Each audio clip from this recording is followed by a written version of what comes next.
Thank God it's Thursday. Yes, because it is. Welcome to Breakfast Central, your favorite and most colorful breakfast show on television. Aside from news and current affairs, we ensure that we go the extra mile to let you know about stories that you've never heard of before and stories that affect your life, your decision making, not forgetting to stories that would make you think as much as you can. I'm Joe Hansen, welcoming you to the show. And I'm Benga Bora. How could I possibly top that introduction? He said it all, and I don't want us to look like we're bragging and we're just tooting our own on. So I'm just going to leave it like that, because he has said it all. You stand on existing protocol. Standing on existing protocol. Now I'm saying. Okay, and just to add to all that my colleagues have said, today on Breakfast Central, we'll be taking you to Benue as well, where we bring you the updates on New Central Town Hall. You know that here at New Central, it is our priority to be your voice, to feel the pulse of the people and to share the stories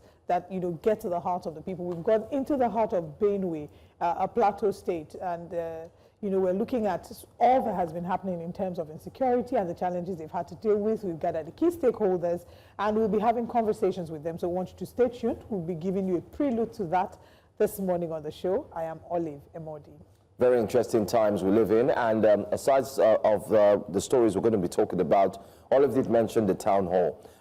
This has been a consistent approach towards ensuring that we unearth some of the biggest stories that are happening within every single community, like they say, one community at a time. Yeah. And this time we're in Benue. I basically mentioned Plateau. We're in Benue, not yes. Plateau. Yes. Right. And the president had been in Benue too. He had had a meeting, a town hall that was quite different. But this is also one that is different from the one you moderated in Port Harcourt. They're almost degenerated into like fisticuffs. But you were able to use your charisma and your diplomatic razzmatazz to cool the situation. Not just you with the help of Mr. K and a certain Mr. Jake Epele. They helped to, Port Harcourt people were saying to Joe, I didn't mean I know you are giving a dirty slap. Port Harcourt was a very powerful, very interesting. But what are we expecting from, we'll talk to our correspondent in Benue State. As a professional town crier. Well, the town hall series affords every single person the opportunity to sit together and speak out. It's better seen as New Central being the mediator. And not just all mediating, the stakeholders. Exactly, not just mediating, but proffering solutions at the end of the day. Solutions usually come with a 3-point agenda, 4-point agenda, 5-point agendas, like, okay, after this town hall, so just like the one you saw in Benue State, where the governor himself had said, okay, I've seen this, I've heard from you, I am promising to do X, Y, Z, and we're expecting to be the same. Hopefully the governor should be back from Brazil. He was part of the president's entourage. Yes, he should be back because the president is in, and they should be having the federal executive meeting today as well. And that's talking about the president. But then again, while the president is back and while we're talking about the town hall, we will take you to the town hall, and that will be in the course of our broadcast. Besides, throughout the whole day, you would have the opportunity to listen to the true voices of individuals, persons, or you could call them indigents of Benue State, where they would bare their minds, speak out, and let us know what truly and really is going on in the state. But then, while we're talking about the town hall, let's quickly inform you that something truly is happening. Remember that just yesterday, we had talked about the President Donald Trump 10% tariff hike on countries that are indeed in alliance with BRICS or in support of BRICS. Yes, the president was indeed very excited to be in support of BRICS and see how we can put Nigeria on the roadmap there. But while that was going on, it seemed like a little cuckoo bird flew and landed in a place called the United Arab Emirates, where it whispered and said, listen, Nigerians don't just deserve to come into this country, they should not even stop over at all. And that's the latest story, guys. UAE coming with another one, as if we've not digested what we heard yesterday from the United States of America. It's 3 months. Now here you have UAE. It's really shameful. I mean, if you look at the amount of dollars, I'm talking millions, if not even billions of dollars, the Nigerians have contributed to the Emirati economy in the last 2 decades. You would expect better treatment for Nigerians. There are a few bad eggs in every country, but you just don't use the example of a few bad eggs to label an entire country and make life difficult for them. And this has been dragging for so long, from outright ban of Nigerian citizens visiting the Emirates to, and things weren't always like this. And I think we should just reciprocate or just accept the fact that diplomatic relations have deteriorated to a certain level that it cannot be repaired anytime soon. Give it some time to cool off, because I remember as a student at university, I schooled in Southeast Asia, and the Emirates is a big aviation hub. You would have so many layovers there, but thank God that the Emirates is not the only place you could lay over or stop over. In the Middle East, there's Qatar there, and we seem to have a good relationship with Qatar. So I really don't know what the Ministry of Foreign Affairs is going to do about this, but it's not a good look for Nigerian travelers and Nigerian businesses that have to transit in the United Arab Emirates or visit the UAE. This just really broke my heart, because I have family in the UAE, and just last week my nieces and I were talking about how my birthday is coming, and they said for my birthday gift they want me to come to Dubai for my birthday gift. They're like, oh Mama, we miss you. For your birthday we told our mommy to get you a visa to Dubai. I'm like, it's not that easy, my darling. Your mommy can't just get me a visa to Dubai. But let me read the criteria. Now remember that there was a travel ban that lasted for as long as 2 years by the UAE for Nigerians. But the report, of course, there are travel agents who had spoken to this, and there have been reports about this. According to the notification from Dubai Immigration shared with a number of travel agencies, it was reported that transit visa applications will no longer be processed for Nigerian nationals. The directive further stated that for Nigerian nationals, please bear in mind that an applicant aged 18 to 45 years traveling alone is not eligible for tourist visa application. Yeah. An applicant who is 45 years or above must provide a single Nigerian personal bank statement for a period of the last 6 months, with each month's end balance reflecting a minimum ending balance of $10,000 US or its Naira equivalent. So let's do the math. 10,000, sorry, I'm very excellent. Well, just use the calculator. That's what I'm going to do, of course. Let me embarrass myself on national TV. So let's do roughly at, how much is it? 1,500? Okay, let's use 1,500. No, let's use the federal government's. Yeah, it's 1,500 something now. But the federal government just put 1,000. So bad as bad. Let's say 1,600. 1,006. Bad as bad. 1,600. Oh, 1,600 is 16 million. So you must have had a 16 million bank account report for the past 6 months. Also, so not just resting. Yes, just resting. That's what you call paper rest. All existing requirements such as hotel reservations and passport data pages must still be submitted with applications. So as it is, I'm not up to 45 years. And I'm traveling. You're traveling, you're not using the tourist visa. So I'm not eligible for a tourist visa as it in the last 6 months, there's a minimum of 16 million just rested, paper rest. Oliver, I trust you. You know, like they say, what God cannot do does not exist. Meanwhile, in September, I think particularly 11, 2023. Are you about to talk about the announcement of the lifting of the Dubai visa ban? Yes. That's good. The president put out a statement. The presidency. Yes. And the statement read thus: President Bola Ahmed Tinubu and President of the United Arab Emirates, Mohammed bin Zayed Al Nahyan, on Monday in Abu Dhabi finalized a historic agreement which has resulted in the immediate cessation of the visa ban placed on Nigerian travelers. Furthermore, by this historic agreement, both Etihad and so on will immediately resume flight schedules into and out of Nigeria without any further delay. And look at the culprits there. As negotiated between the two heads of states, this immediate restoration of flight activity through these two airlines and between the two countries does not involve any immediate payments by the Nigerian government. But that's not all. Let me calm down quickly. Additionally, President Bola Ahmed Tinubu is pleased to have successfully negotiated a joint new foreign exchange liquidity program between the two governments, which will be announced in detail in the coming weeks. In conclusion, the President wishes to commend the UAE President Mohammed bin Zayed Al Nahyan for his unalloyed friendship and his determined effort to join hands with him to fully normalize and reset to excellence the standard of relations between the two important countries. Where is the liquidity program? Where? Remember that also when they were talking about that, we just saw the photo of Ajuri Gilale, then there were multiple reports. It looked like Ajuri was saying one thing, Bayo Nanuga was saying another. Where is the liquidity program? Where is it? I mean, is it in the coming weeks? Yes. Since 2023. I think my reaction to this latest visa ban on Dubai visa, I saw a tweet, and I must credit Munachi Travel Letters. She said you cannot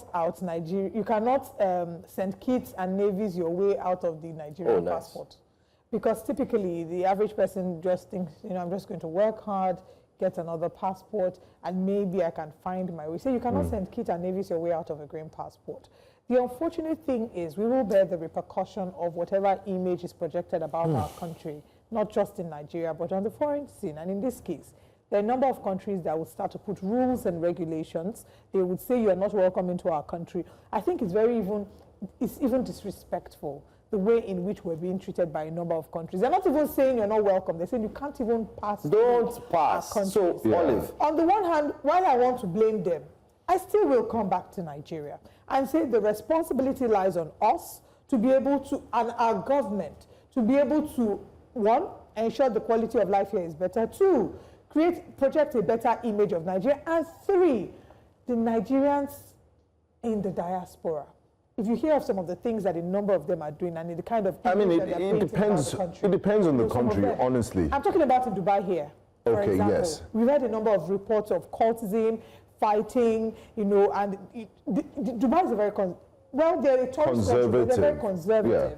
There are certain things that are not expected of you if you're going to the UAE. You should know that there are certain things you can't do. You can't go there and be involved in cultist activities. But then again, I think that this has insulted us, and I hope that, in a way, it will make us reflect and fix ourselves. Because it's their country, their rules, so we just have to deal with it. And you know how we usually say, we should be reciprocal, Basbos, if they do me, I do you. Have we gotten to the point where if we do them back, they will feel the impact? Even want to travel to Nigeria? They're very okay, they're very comfortable, they have a decent life.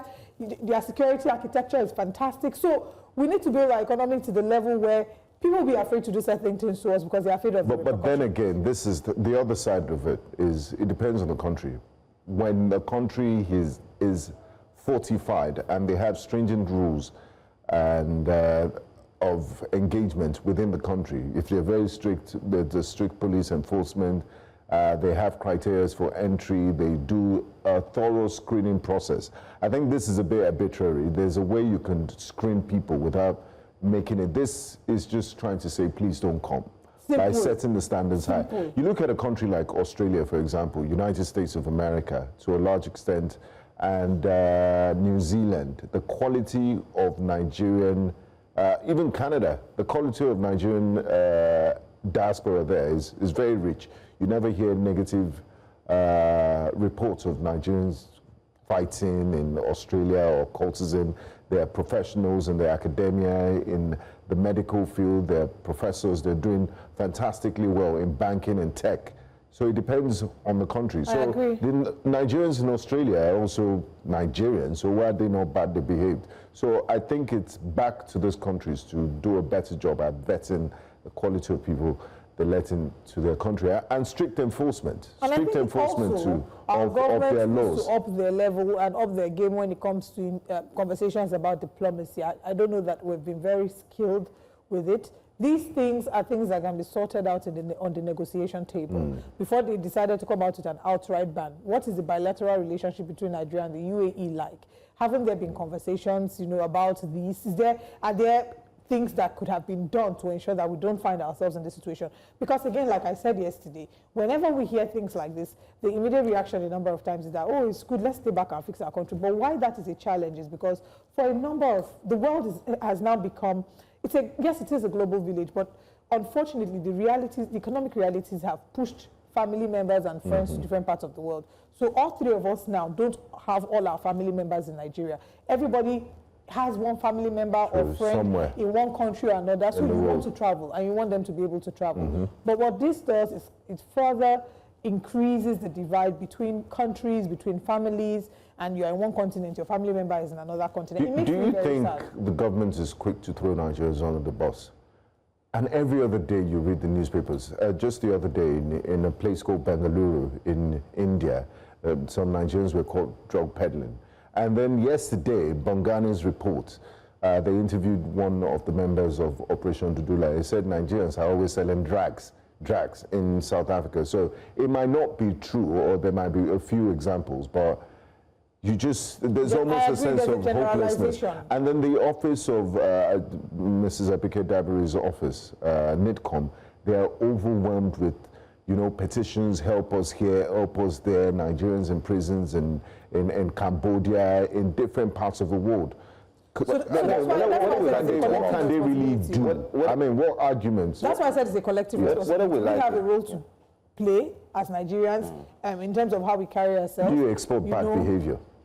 Yes, those ones who have gone out to paint our image badly, they have really done us a lot of disservice, and I'm hoping that when they catch them in these countries, they are made to face the law, because they are not a reflection of what the general populace. That they are hardworking, talented individuals who are working in these countries, maybe for opportunities, for marriage, for a better life, whatever the reason. Dubai was, transit visa free. Would you just transit and you move on? You guys are going too far. When I left Nigeria, I was the first country I went to. I think we also need to hit the nail on the head on what the issue really is. What do you think it is? There's a lot, and it's obvious. One, this is the same Dubai that had visited Nigeria. Remember that Dubai at some points, they were seeking loans. Remember the same Dubai at some point, while they came as a conglomerate, they were trying to develop what we have today. I'm talking about the UAE, rather. And we're not interested. What the UAE is today, they were also ensuring that they built it up to what they have. They have money, they're oil rich, they have everything. But let's not forget, too, that at a certain point, they had looked at Nigeria with a different kind of respect. I think with all that we've said, let's also be clear with one thing. When we have reports of incessant killings, we have cases of banditry, we have negative news stories, let's be honest, guys. How many people want to really associate with you when you have this story? On the other hand, we have a problem as individuals. And then most times you say, don't talk bad about your country. We have only one country, which is Nigeria. That's where we're from. And the best thing to do is to ensure that we put it right in the right place and in the right time at the right light. But then again, there's a limit to what we can do.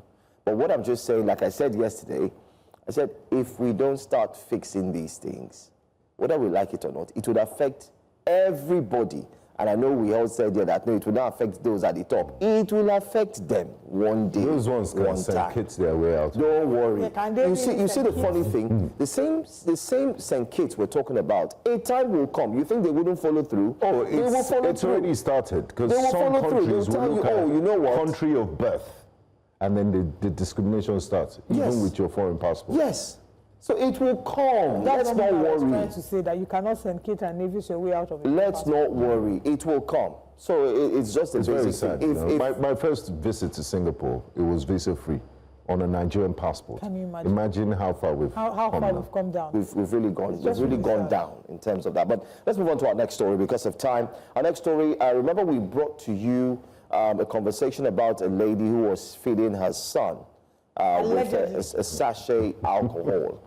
Sachet that seemed to contain alcohol. I hope we have that video of her doing that, because there's an update to that on that story now. Yes, it would be nice to try and get the video of the first one, put it out there. I think we had that story. Was it on a Monday or something? I think it was one of those days. Earlier this week. And part of the criticism, if you recall the video, she opened a sachet, drank from it, put it in her baby's mouth, drank from it, and the caption read, what she had to do every night for the baby, just for the baby to be able to sleep, and that caused a lot of backlash. We talked about it here on X. It became a trending conversation. The police put out a post, a tweet saying that anyone who had information on how she could be arrested, and they put a number that people should call. Well, she has come out to debunk that. If we have the original video, can our producers play it? If not, let's just, yes, this is the second video.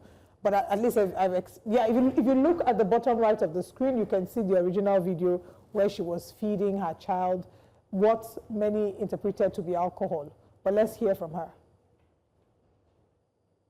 I don't know, since I posted that video, people have been standing me and been dragging me up and down. But to be sincere, it's not action bitter. That is coke. I put coke inside. I even had the second video on my phone. It's not action bitter. Maybe it's just only 5 minutes. I can't give action bitter. I'm not that kind of careless woman. I don't even take it. I don't drink it. So please, to just clear the air, I put coke inside the sachet and I washed the sachet before I pour the coke inside. I'm not trying to create content, nothing else. I don't have any bad thing inside, just content, it's just content I'm not trying to create. So please, people should not be offended. If you maybe misread the video, please forgive me. Mama, please tell her I should forgive us. You're not creating content to please, there's only content, please. Please, we are begging Nigeria. Forgive us, please. This was the original video that caused the stir. And if you notice in this video, she had no hair bonnet on. But then in the follow-up video, where she was explaining herself, if we can put up the follow-up video, you then see that she highlights there the making of the video. So she, in her explanation, she starts to talk about this video first. Then she highlights that the making of that video was available. She attaches the making of the video. You soon see shortly, yes. So she has a red cap on. You know, it feels very doctored. Of course it's It feels like an afterthought. And whether or not it was an afterthought or she really bought coke, I think the question now is, why? The only question I have for her is, why? Why did you need to do that? Why did you need to set yourself up for drugs? Why did you need to put your child up in that way for clickbait, for clout? You say you just wanted to create content. Why? I have an answer for you. Answer. You're asking why. The answer is just the act of being foolish. Exactly. That's the answer. And it's just an act of being foolish. And when people use the word foolish in this context, especially here in Nigeria, we think you are being abusive. No, it's not being abusive. It's simply just a statement of fact that says that you've not acted with your senses at that point in time. So your senses should tell you, oh, this I'm about to do, I put it online. The authorities could or might come for me. And they still should. Yes, and because normally they should still come for you to because they need to test you. They need to take you to Yaba Left to know if you are okay. And Oliver highlighted something. She was putting on a head, a bonnet right there. You saw it. in the explanation in the explanation video. So I think maybe she was sweating after mixing. So she now took it off. So maybe you know what? Record them like this. Do it like this, quick. You know, okay, no, because you know that the stakes are now high. It looks very different. I can't even lie. If you look at the texture of the video, even with all the colorful lights in the background, I don't know. It looks different. It looks like she then set this up to look like it was filmed before. Because if you knew that it was so, let's even assuming not conceding that what she's saying is correct. You actually knew that it was going to get you in trouble, so you did a BTS so that people can see that you're not giving your child alcohol. Do you see how that makes you look terrible? Then it's just, I mean, it's a whole lot of nonsense, lies. Shenanigan. I mean, the sachet, is it even easy to pour coke into that sachet without using a syringe or something? It's flat. It's not going to... It's not easy to pour it, and you know who goes through all that trouble. All that process, it's just a lie. That's why I said it's a foolish act with one direction. You just want people to train, to pick you up. And there's this thing going on online, which I also need to say. Benga, sorry to butt in. There's this thing about you could find couples on social media who have huge followership, and then they've monetized their page, so they're getting paid by all the social media platforms, Instagram, Facebook, and so on and so forth. None of this is because they want to go viral for and then they're acting. People who act on Facebook. I barely go there, but when you go there, you see them act like very horrible things. Just and then for attention. The views are high, and then you hear, oh, they're making money. So I've noticed that everybody is now jumping. Everybody's I mean, we all are content creators. And there's no problem. I respect your hustle. But let the content make sense. And that's why I like the new, I mean, YouTube just came out with a new rule now. YouTube has reduced its payment to the barest minimum. So all those who are depending to make more money, and I think others will follow through, because YouTube is saying the contents these days are not, you know, because they also have to put a standard that, listen, is either you're educated, you just allow anything or you're not on their platform. It's crazy. I respect the hustle of people who are trying to do things to go viral, and I completely understand that. However, the moment your viral content can potentially hurt another person, then it's no longer just content. Because that video, some uneducated woman who is already giving her child alcohol, because we can't take away the fact that there are parents who give their children alcohol.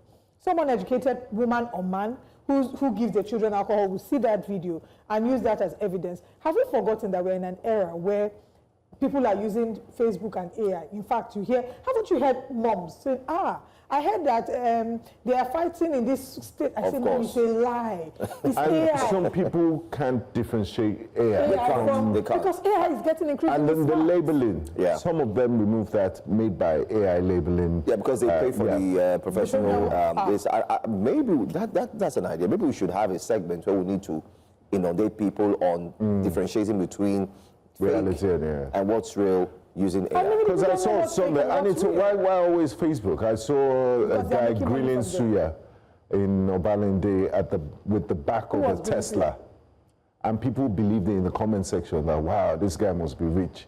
You know, how do you use Tesla, Cybertruck, to grill suya? One of the ones that anchors were reporting, and I said, oh, right now there was a flood. As the lady was talking, somebody entered into the flood, and the flood swallowed her. And the person that is reporting the news, the flood did not swallow her. So many ridiculous things were seen online with AI. So I say this to say that many people can't differentiate between what's real and what's not. And videos like that are very harmful and further strengthen the resolve of those who are already practicing such acts. So yes, I still believe she should be invited and questioned. Absolutely. And until we make a lesson of some of these people, it will not stop. And did you also see the way she was apologizing?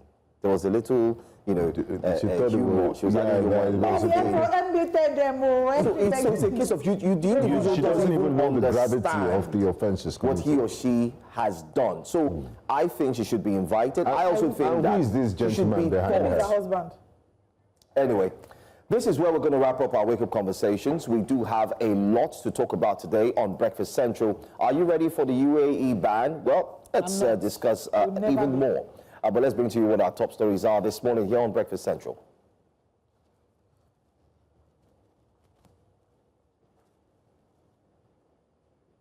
All right, we'll wait for the top stories to actually come up. Let's also quickly tell you that one of the stories we'll be having later on today will be a very interesting one that will focus on the LGA elections. That's going to hold this weekend. In case you do not know, there's been a circular or a press release that says there wouldn't be any movement, especially from a certain time to a certain time, from the morning hours 3 a.m. to 3 p.m. Yes. When can we get to the point where election doesn't feel like your freedom of movement has to be restricted, where we can have elections without people having to feel like, oh, I can't go anywhere, I can't go anywhere. I had plans for Saturday earlier before I knew about the elections, and then I had to start cancelling everything. We need to get to the point where it's a Nigerian thing. If you don't go through hardship, you won't appreciate it. Maybe we should learn from Ghana now.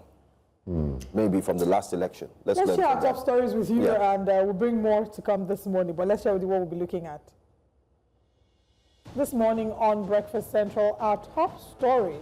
Senate approved electricity amendment bill. The Senate, of course, wants to address the power crisis. We'll be looking at the local government polls ahead of the elections happening on Saturday here in Lagos, Nigeria, the 12th of June. UAE bans transit visa for Nigerians. We've started the show with that, and we're going to delve even deeper into that. We also will be talking to you about our Benue Town Hall meeting, the new central Benue Town Hall meeting happening today. And of course, we'll bring you the newspaper front pages. Join us for all these and more.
Welcome back. Nigeria's power sector is in the news yet again, but this time with a new twist. The Nigerian Senate has just passed the Electricity Act Amendment Bill for second reading, signaling what some are calling an ambitious overhaul of the sector since privatization. The bill, sponsored by Senator Naya Abaribe, seeks to criminalize vandalism, clarify regulatory rules between federal and state governments, and restructure the Power Consumer Assistance Fund. But will it fix a sector that's 4 trillion naira in debt and still leaves millions in darkness? Joining us for this discussion is energy specialist, Mr. Chinedu Onyebula. Good morning. Thank you very much for joining us. Good morning. It's my pleasure to be with you today. It's a pleasure to have you as well. The conversation about Nigeria's energy sector, the electricity and power problems we've had, it seems like we're going through rinse and repeat. And many Nigerians don't seem to be very particularly excited about this. But I would ask you, this development, how does it come to you? Do you see it as a means to gradually fixing Nigeria's electricity challenges? Well, thank you again for having me. So what we've seen is the Nigeria electricity market going through a series of evolution. You may recall that the process first started when the Electricity Power Sector Reform Act was passed, which preceded the privatization process, right? And that act enabled the unbundling of the electricity sector, the selling of the generation and the distribution assets to private sector, and the reformation of the TCN. All this was an attempt to strengthen and enhance the power sector towards greater competitiveness. Now, just a few years ago, the act was amended, and what was passed was the Electricity Act, which one of the provisions was that it gave the states the power, the ability to develop their own markets and to begin to compete in the electricity market. What this new act proposes to do is to make amendments on maybe the shortcomings or the gaps from the Electricity Act that was passed a few years ago. All right. I mean, it's really great that you've helped us walk through your expectations for that. But, you know, still looking at the potential of this bill and the amendment to the Electricity Act. Let's talk about the current administration and your thoughts regarding the role that the current administration has to play when it comes to conversations about power. Because, first of all, we have a Minister of Power who has now announced that he's running for office. He wants to become the governor of a state in Nigeria. First of all, would you say that you've been impressed by his deliverables, how he has handled the electricity and the power sector in Nigeria? And what are your thoughts about him potentially pivoting into becoming or running for the gubernatorial race? Well, I'll hate to dabble into political arguments or comments, but I'll say this: every administration has a challenge when it comes to the power sector in Nigeria, and you know, having been there myself, right. And one of the biggest or the toughest issues is that this sector has been dominated by the government or by the public sector. And in any economy, it is not sustainable to have the government have total or complete control of the power sector. One, because it is hugely capital intensive. And second, in order for you to attract the right players or the stakeholders in the sector, you need to create the proper enabling environment. So with this current administration, what they've done is built on successive governments, both the success and failures of the successive administrations.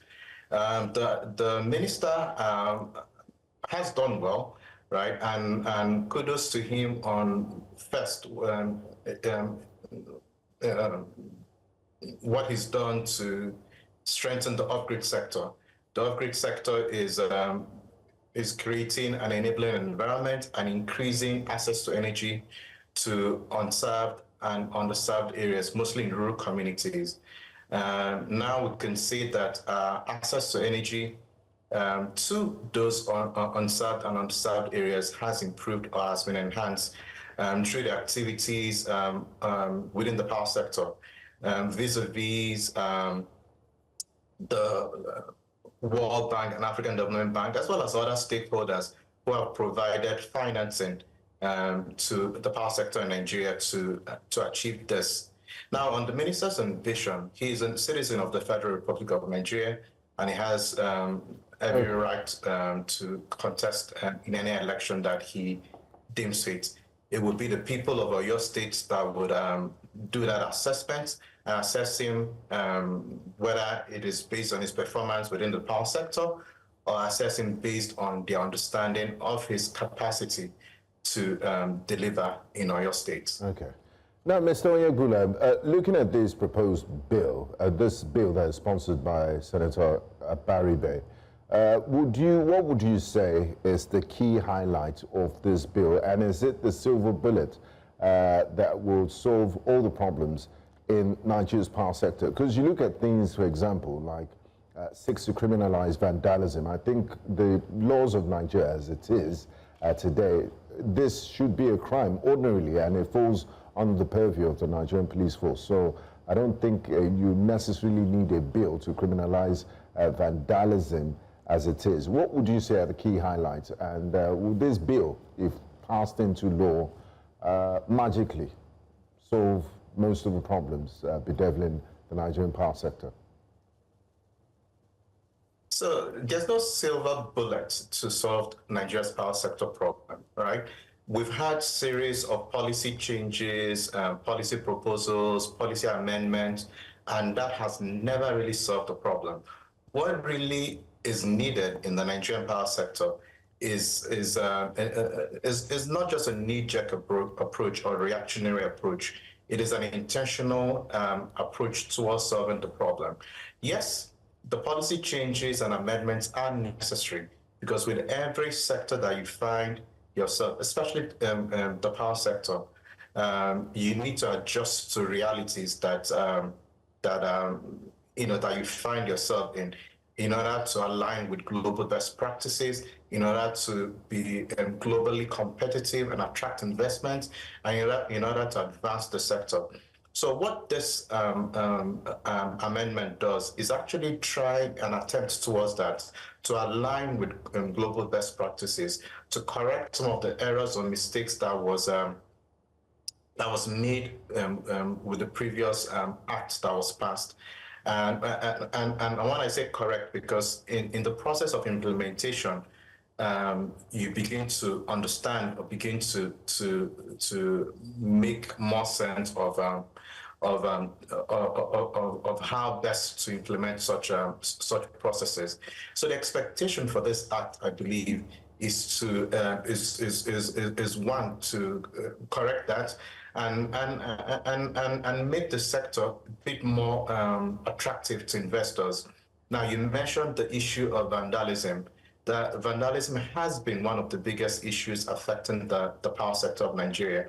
And one issue, one problem with that is that when we have such, it affects the viability in terms of the returns or the market returns for entities that have invested in the sector. And when you have such huge shortfalls, it presents a problem or challenge for the market to be viable. And who else takes the burden? It is either the consumer or government, right? And as we speak now, the market shortfall in the electricity sector is in the trillions of naira. And government is currently looking at ways now to pay off these debts and find better ways to shore up the market. So what we see here is an attempt to to regularize or to strengthen and enhance the market towards competitiveness.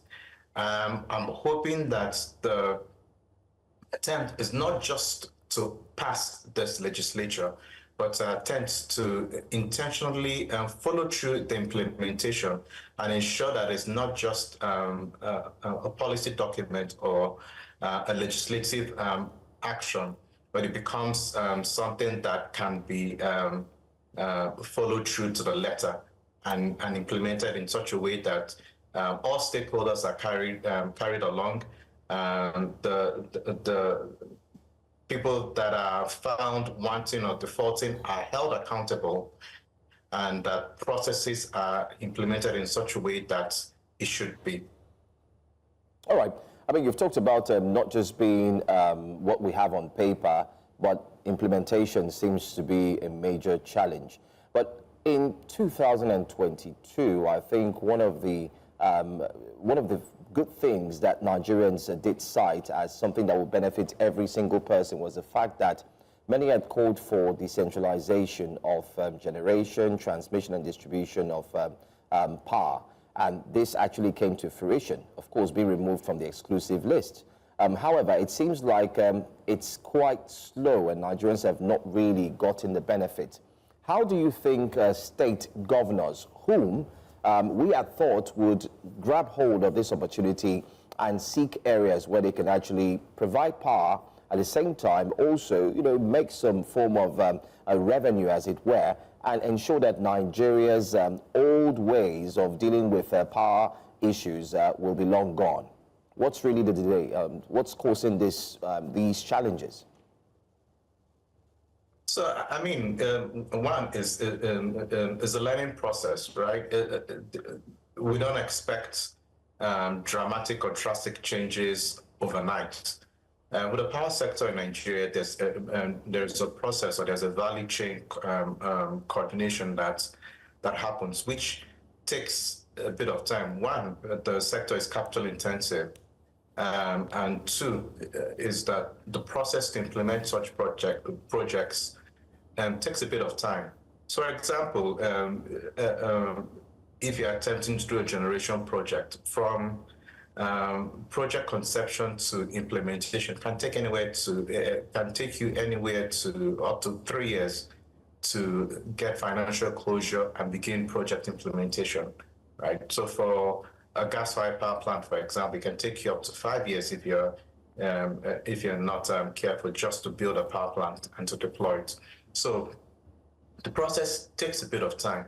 So my caution is that we shouldn't be overly enthusiastic or optimistic. Well, not optimistic, but we shouldn't hold a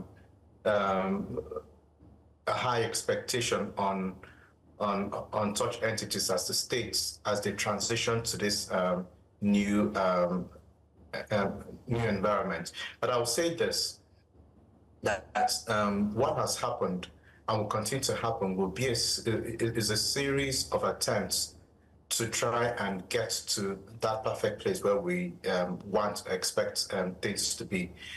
Some states that are transitioning to their own regulatory entities, some you see they will thrive better than others.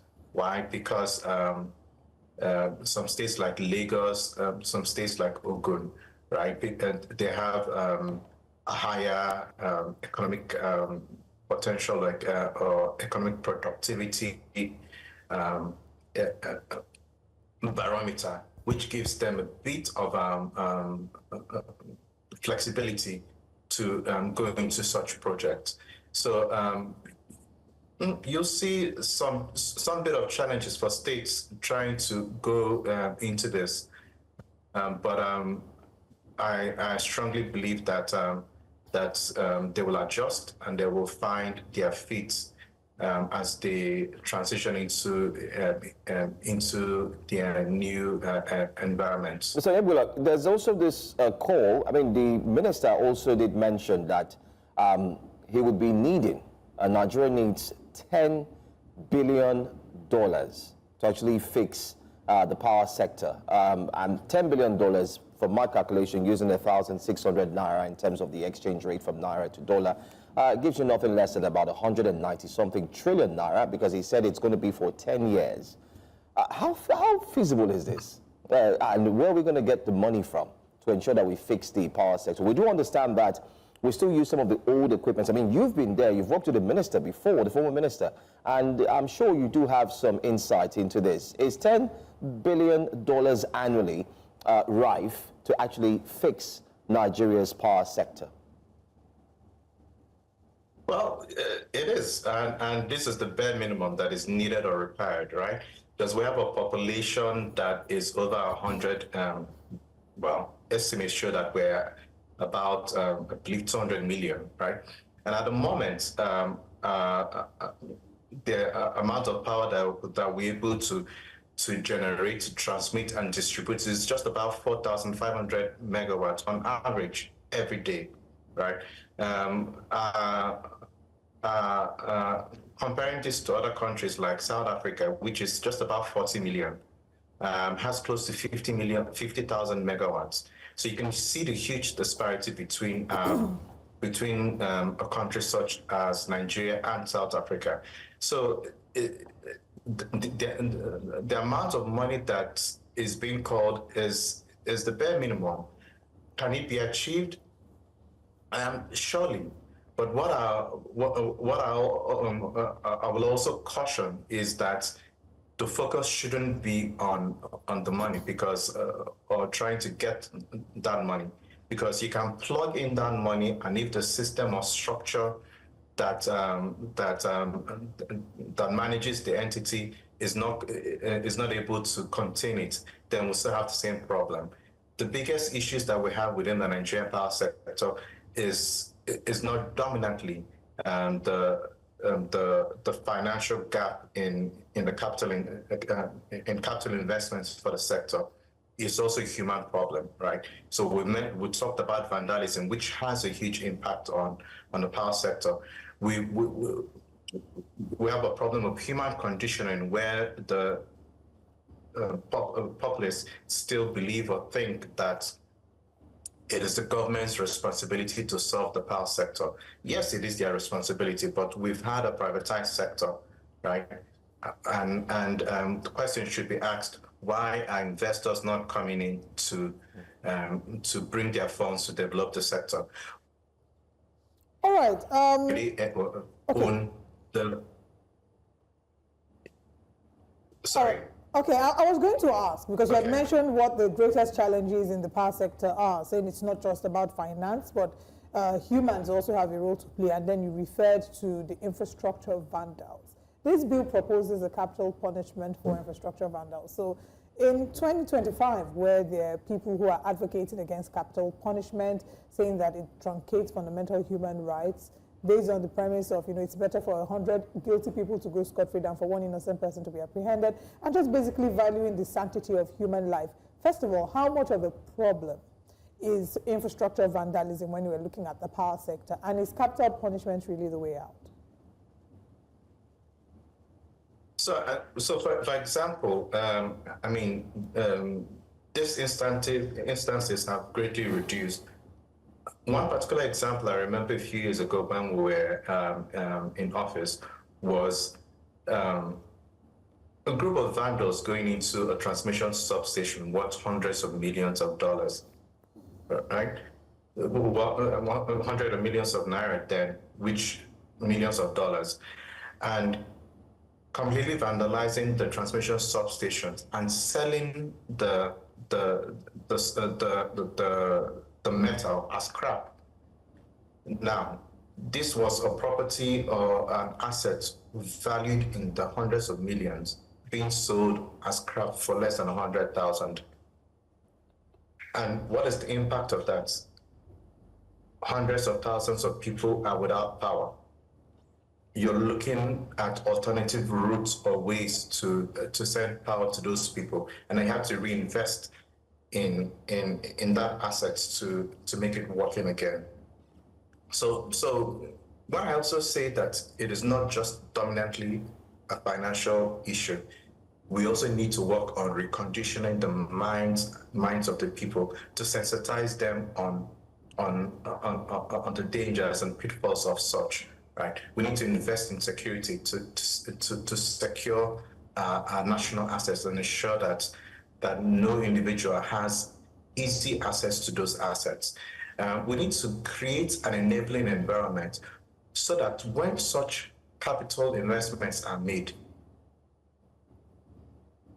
the investment of the individuals or the government is secure and guaranteed, and not just open to attack or any such by individuals that try to take advantage of their gross with government to sabotage our collective interests. I mean, and it's critical national infrastructure, like you said. But let's talk about one of the proposals of this bill. It proposes a forum of electricity regulators and formal recognition of the Nigerian National Electricity Power Council. Are we really solving, because we have regulators already, a number of them, are we really solving coordination problems through the creation of this council, or just creating more red tape and bureaucracy? Well, I mean, I agree with you that there's a lot of bureaucracy, right? But what I would hope that this bill would do is properly and intentionally align and coordinate the roles and responsibilities of each of these stakeholders and ensure that it doesn't become just hogwash. It doesn't just become another attempt at bureaucracy or creating jobs for the boys. And at this time, before the bill is passed, there's an opportunity for stakeholders, because the process of implementing this bill would create an opportunity for stakeholders to dialogue and engage with the National Assembly as they attempt to pass this bill. So I'm hoping that these issues will be highlighted and proper discussion will be made on how best to align this interest and ensure that there's no duplication of roles and responsibilities by different entities. All right, thank you so much for your time. Thanks for sharing your thoughts as well. Energy specialist, Mr. Chinedu Oyebula. Thanks. Thank you. Thank you. Well, Thank you so much. My pleasure. Well, away from that, let's quickly bring you another very disturbing video that has surfaced online, this time away from the power sector. It shows SP Bright Edafe, the Delta State Police Public Relations Officer, who's shedding light on a chilling incident involving a male student who lured a 100-level female friend to the school auditorium under false pretenses. Now, according to SP Edafe, the suspect invited the unsuspecting girl only to attempt to kill her by stabbing her multiple times in a premeditated attack, targeting her neck, stomach, and back. In a shocking twist, after the brutal assault, he contacted her parents and demanded a 2 million naira ransom. Well, don't take our words for it. Take a look at the video, which indeed surfaced online. I am SP Edafe Bright, and this is Delta State Police Command. With me is a phone and what is supposed to be a kitchen knife, but was used as a weapon in an attempt to murder a 100-level student of the Delta State University of Science and Technology in Ozoro. On the 14th of June, to be precise, the suspect we have here invited someone he claimed to be his friend. Her name is Peace, a 100-level student of that university, to their school auditorium. He will be the one that will explain his intentions to us and also tell us why he went to that auditorium with a knife. But to cut the long story short, this girl on that fateful day went to see him at the auditorium. Whatever the conversation they had, the suspect stabbed this girl twice on her neck. Stabbed her twice on her neck and stabbed her also in the chest region. Having done that, he took the girl's phone and called the girl's father that the girl has been kidnapped and a ransom of 2 million naira should be sent for the girl to regain her freedom. He later called again that 200 naira should be sent first as advance. Unfortunately for him, he never knew the poor girl did not die. While she was still unconscious, she was able to mention the name of her friend whom she went to see that attempted to murder her.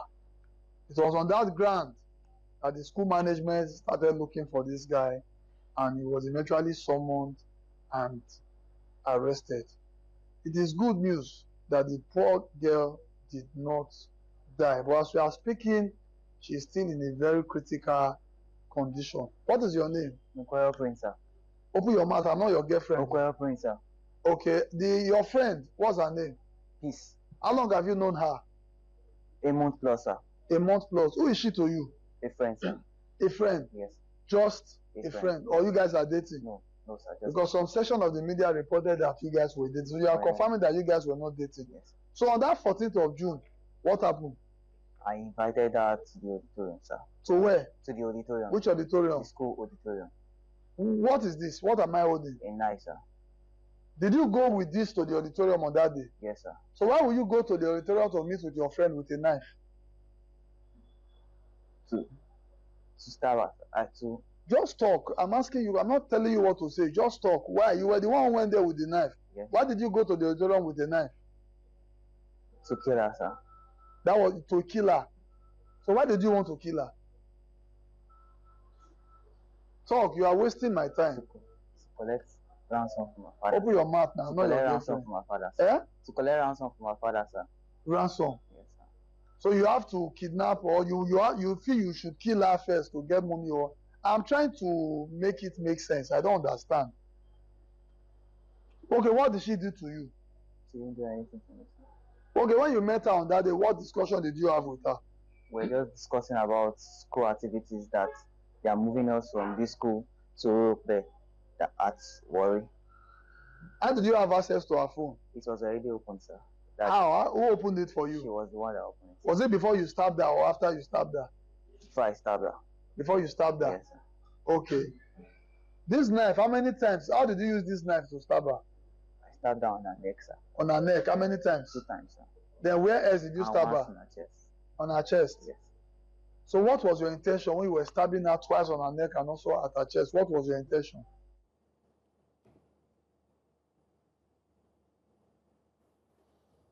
I mean, I'm just wondering what kind of families these people come from, and what can make a university student or any human being confidently inflict such grievous bodily harm with the intention to end a life, and it's just normal. What sort of society were you raised in? I hope he's charged first for attempted murder. Of course.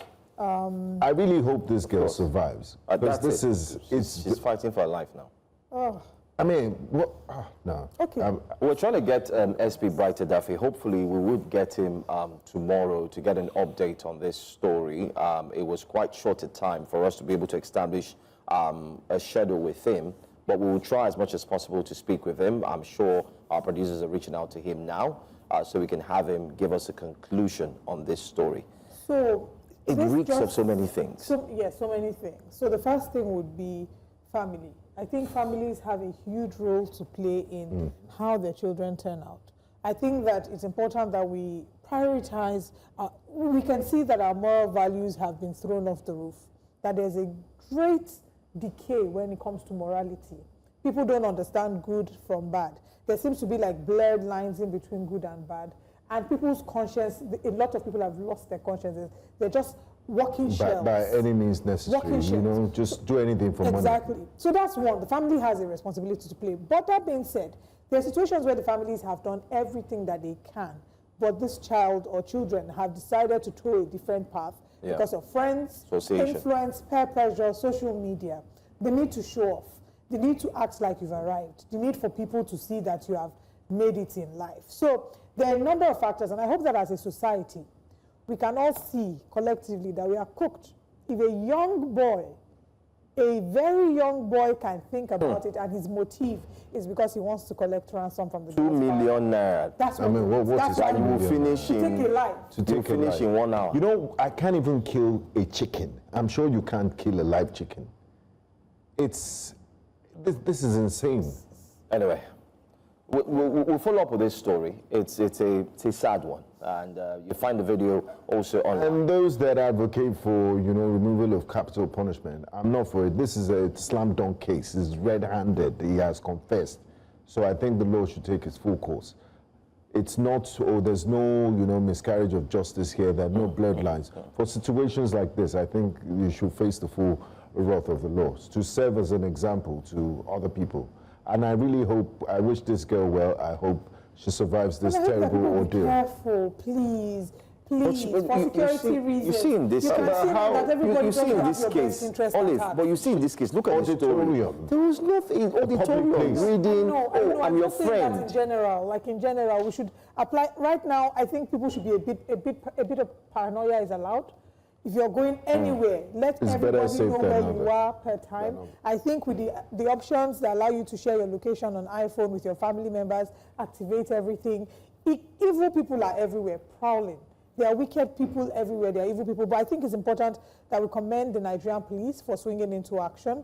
We're glad that this, has been brought to the fore, and that this is a story that we can use to talk to young people, to appeal to young people, to say that there's no shortcut to success. They're young people. There is no shortcut to success. One, you can give yourself a number of years. You're not in a competition with anybody. You are on your own lane. We you all don't have to drive Benz. Some of us have been working for years and we're not driving Benz, and we haven't driven Benz. And our lives have not come to an end, and we're okay. You must learn contentment in every season. Because even if you get that money today, you will never be okay. There will always be more. No, even if you buy the latest Mercedes today, it will be old school. In another year, it will be old. Or two, a new one will come. Seriously, a lot of parents are failing at parenting, and it's tough. Haven't you seen on social media when the 15-year-old boy will bring back a Mercedes and the parents are jumping? Back in the day, somebody gives me something. How do I take it Olive, to my mother? You bring a cup back home. Where did you get it from? Or sharpener. Sharpener. Where did you get this pencil from? We didn't buy this pencil for you. Where is it? You know what? The moral decadence is alarming. It's too much. It's too much. Let's share with you what we've had so far. So what's coming up next in the second hour here on Breakfast Central. Coming up next, ahead of Lagos local government polls, we will be looking at what's going to happen this weekend. UAE bans transit visa for Nigerians, and Ribadu woos tech investors, telling them, come through and let's see what can be done. Stay with us.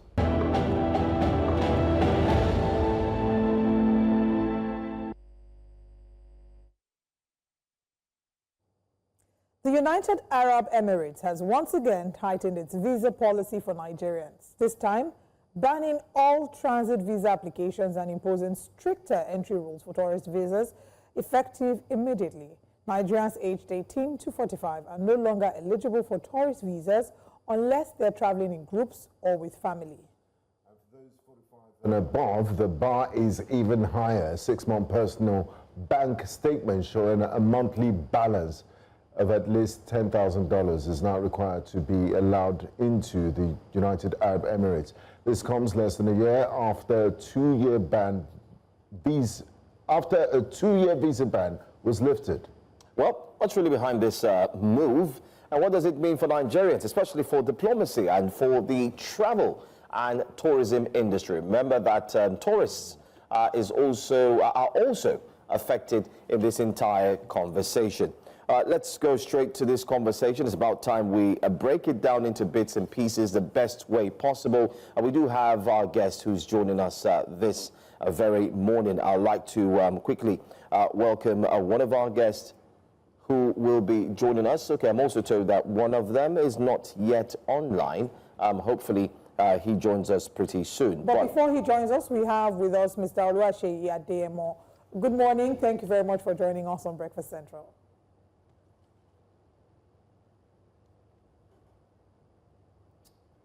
You're always muted. If you can please unmute. so we can hear you clearly. Thank you. Oh, sorry. All right, thank you very much for joining us this morning, Can you hear me now? Yes, we can, loud and clear. How does this information come to you? It feels like Nigeria has been getting a lot of heat in the past 48 to 72 hours. First, we heard of the one with USA, and now UAE has completely said they don't even want us to pass through them. We should just find our square roots through somewhere else. How does this information come to you? Worrisome. As someone who is a Nigerian and who believes in this product, Nigeria, I believe that we are definitely better than this as regards the way we have been treated so far. So in my opinion, I believe that something is wrong with the communication we're putting out there. We definitely are not doing a good job as regards diplomacy, the way we engage with the rest of the world. First, by what we tell them or what they hear or think of us, and how much our government is engaging the world to truly know who we are, how we truly represent who we are, because as far as I'm concerned, as a country, we're a lot better than this. We should be receiving better treatment than we're receiving right now. Now, Mr. Adeyemo, Dubai has long been a hub for Nigerian travelers, business people, students, medical tourists, and it used to be visa-free transit for a lot of Nigerians, and we've benefited a lot. What led to this deterioration in relations between Nigeria and Dubai? If you recall, we're just coming off the back of a 2-year ban, and this is almost like an outright ban, but they don't want to just... How many Nigerians have a bank balance of $10,000? They set this bar so high that so many, a few people would qualify. Go ahead, please. Like I said earlier, it's an unfortunate development. Can you hear me? Yes. Please go ahead. Can you hear me? Yes, we can. Please go ahead. Okay, like I said before, it's a very, very unfortunate development. All right. The truth is, I mean, if I want to be sarcastical, I could say that there are options for us. We could go to Qatar and the rest of them. But the truth is, we need to be sensitive to the fact that we're getting a treatment like this. Like you rightly pointed out, Dubai used to be like the Jerusalem for Nigerians. They go there for shopping, they go there for holidaying, considering the fact that, obtaining a visa to places like UK and America was sometime very difficult for Nigerians. Nigerians found solace in going to Dubai, and they did a lot of going to Dubai. If you recall, when the ban on COVID was lifted, that December was crazy. A lot of Nigerians, in fact, it was like half of Nigeria ended up in Dubai. But we have definitely behaved well. I mean, badly. Why did this come up? We had a situation where you had Nigerians taking their cultist activities to the street of Dubai. They were, using machetes on the road of Dubai. They committed all sorts of funny atrocities, and those are things we need to be clear about. We need to, we have advocated this over and over again. Nigeria as a country and the government of Nigeria must tell Nigerians living abroad that they're ambassadors, and that whatever they do, whether it is positive or negative, would have a direct effect on the perception and the way Nigerians are treated. We are the reason why we're being treated like this. But for me, it is not out of the window. It is something that can be remedied. We're a great country. We have a lot to offer. They have a lot to benefit from us. I will still argue that no matter how badly they have continued to treat us, I don't think there are a group of people that will spend as much as Nigerians spend in Dubai. So I know that if we get our hearts together, do the right thing, they'll be very, very happy to have us back. But we definitely need to, do the right thing. I guess I need to also quickly drop this in. I think over time, the way we have behaved is because we're good spenders. We have become very proud.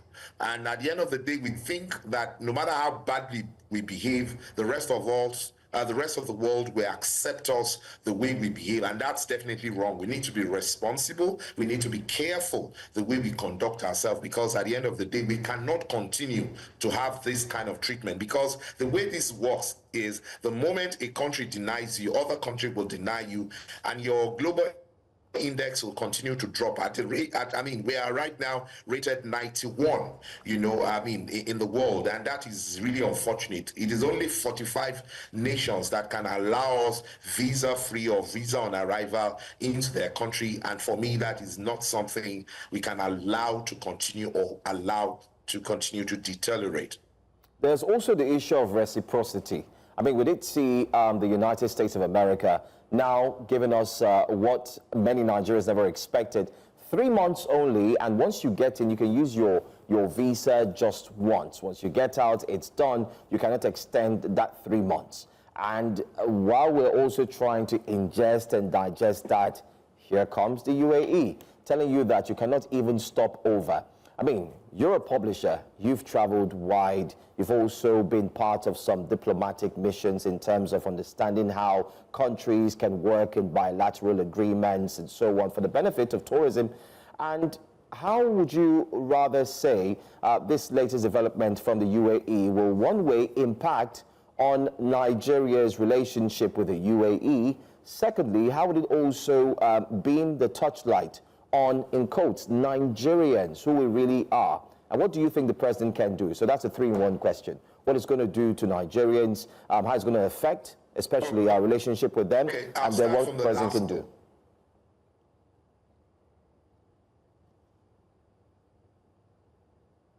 Okay, I'd like to start with the last one. The president, with his team, should quickly start to engage the rest of the world, and I mean properly. They must be deliberate about the steps they take.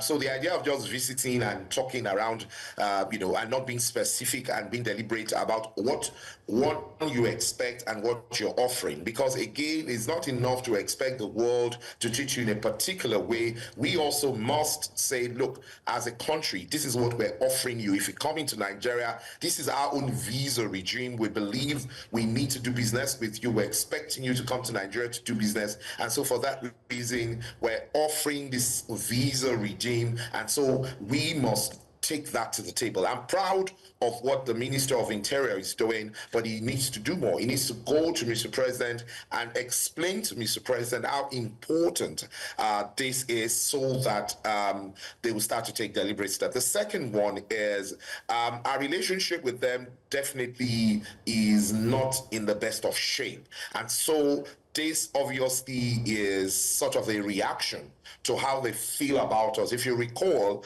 not too long ago, Mr. President and his team went there, and a lot of promises were given, which birthed what was given 2 years ago. And at the end of the day, this is what we are now getting out of that. So in other words, they're not satisfied with the way we have, you know, sort of engage with them. We need to revisit it. And I want to beg Nigerians, please don't say they should go to hell, because you see, the way it works is the moment a country starts to treat you this way, like I said earlier, other countries will treat you the same way. And so we cannot afford it. It's not, we cannot stand alone. Nigeria cannot be an island on its own. We need to do business with them. We need to make sure that Nigerians are able to travel to Dubai. And the last question, Nigerians obviously will feel it. Like I said before, a lot of Nigerians have developed relationship, business relationship, travel relationships with Dubai, and they're going to be affected, you know, adversely with this development, and I'm sure they're definitely not going to be happy. I even know a lot of Nigerians who have gone ahead to develop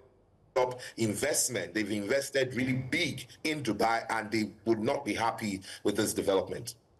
Now, Mr. Adeyemo, let's talk about fixing this problem, because it's been here for quite some time. We had the Nigerian Diaspora Commission, we have the Ministry of Foreign Affairs, and there was a time Nigeria went on a PR blitz. It used to show this advert on CNN, good nation, good people, under the Goodluck Jonathan presidency. We do have a reputation problem, and we're not the most corrupt. We're not even in the top 5 most corrupt countries in the world. You have China with a population of 1 billion+ people. You have India with more than 1 billion people, but when the name Nigeria sticks up like a sore thumb many times for negative reasons. We have professors in the academia, we have great people doing amazing things.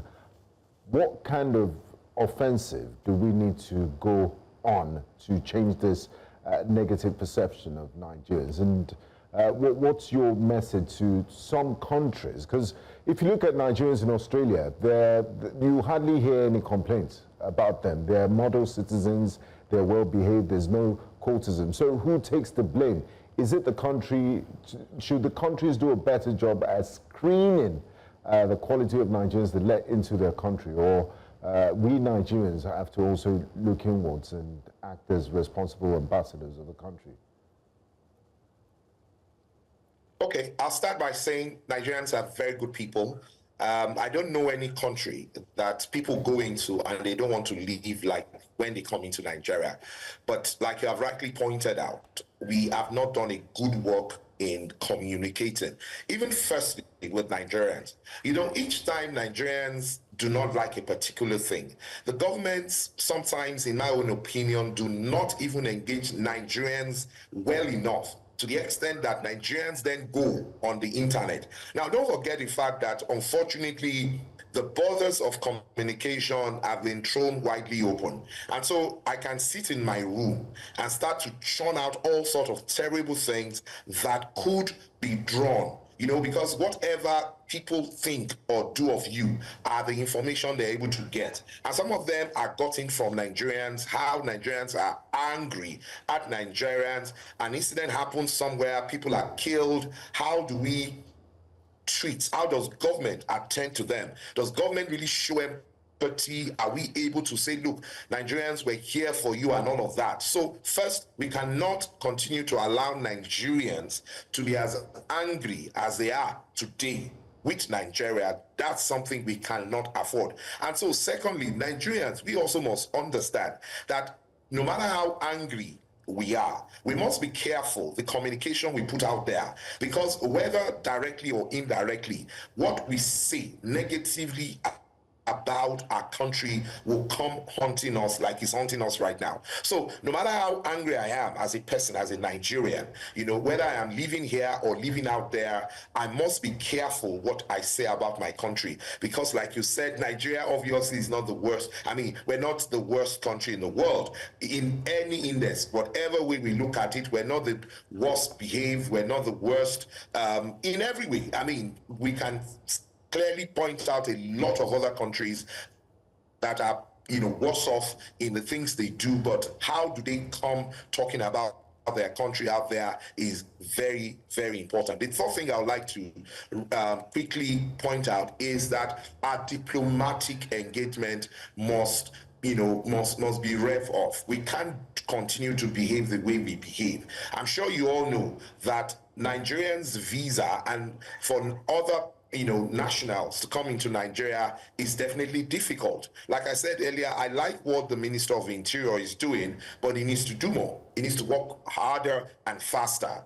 Let other nations see that it can come to Nigeria, because you cannot be asking for something and you're not giving that out. If you go, even as Nigerians at some point in time, if you go out there to want to renew your passport or want to, so you're carrying an American passport and you need to get a visa to come to Nigeria, is usually not the easiest thing to do. So the way we communicate what, we're feeling when we are hurt or when we are angry, we must be careful about the way we go about that. Secondly, we must be careful the way the government deals with the people, how they engage the people. They cannot allow them to be angry, because you can't say, we would deal better with non-Nigerians or foreigners and we would treat Nigerians badly. Nigerians can, in their room, say things, and at the end of the day, that would have an adverse effect on the image and the way Nigeria is perceived.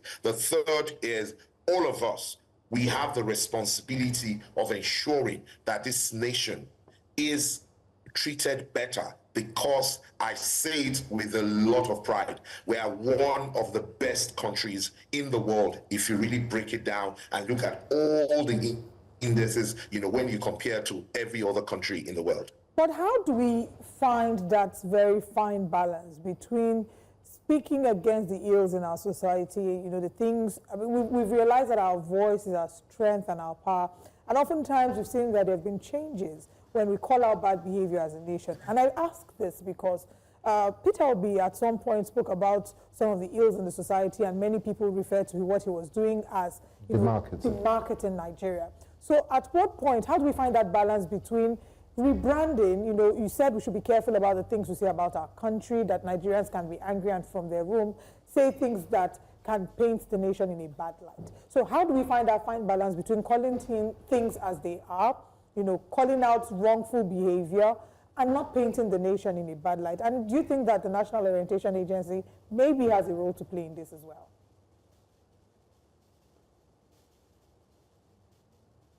Oh, the National Orientation Agency definitely has a role to play. And yes, we need to find a balance. Yeah, no matter how hard or how angry you are with your parents or with your home or where you come from, it beholds on you, whatever, particularly when you're speaking publicly, to be careful what you say out there. And particularly people in the status of Mr. Peter Obi, because truth is, at his level, his words would hold a lot of water. So he needs to be careful the way he sort of coins his word. Because you see, sometimes, we all have a right to be angry. Sometimes when you see things that you really do not like, you definitely, as a human being, would want to say things. But whether in the local palace or in the Bible, we all have been taught that we must be careful what we say, because most often when you say those things, you really don't even know how far that thing will travel and how much that thing will affect you, mostly negatively. And so we've been taught as a Nigerian, as a Yoruba man, that we, I don't know whether I'm allowed to do this, but the Yoruba people will say "Eni loro." In other words, the words are like eggs, and the moment it drops, it scatters, and you're unable to pull it or bring it back together. So as a responsible man, as a responsible Nigerian, as a responsible human being, I must be careful what I say to other people. So if I look you in the face and I say, exactly the way I feel about you, particularly when it's negative, that does not show that I am smart or I am bold and I know how to talk. It just clearly shows that I am not matured enough to coin my words. Because if you say the same about me, the exact way you feel about me, then I probably would not be happy with you or at you. So I want to beg Nigerians, I want to take this opportunity to beg Nigerians that we moderate. Moderation is always very key in everything we do, particularly in the way we communicate and express our displeasure, our anger, because I must confess that we have done a very bad job.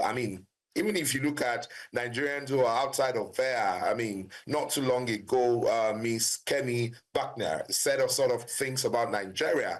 We've had a lot of, very big, strong Nigerians out there saying things that are really not, I believe, are not the healthiest thing to be saying about their country, because we all agree that we're definitely not, if you want to put it on any scale compared to any country in the world, we're not the worst country in the world. We are definitely not as bad as sometimes paint ourselves. So we must do a good job. The national orientation must find ways. They must engage people. And I think sometimes some of the things they do is too one way. They need to engage more, go into the nooks and crannies of Nigeria, engage Nigerians, take ideas more on board. Yes, they are the one that is, entrusted with the responsibility, but they need to invest creativity, go into, maybe media organizations and all that,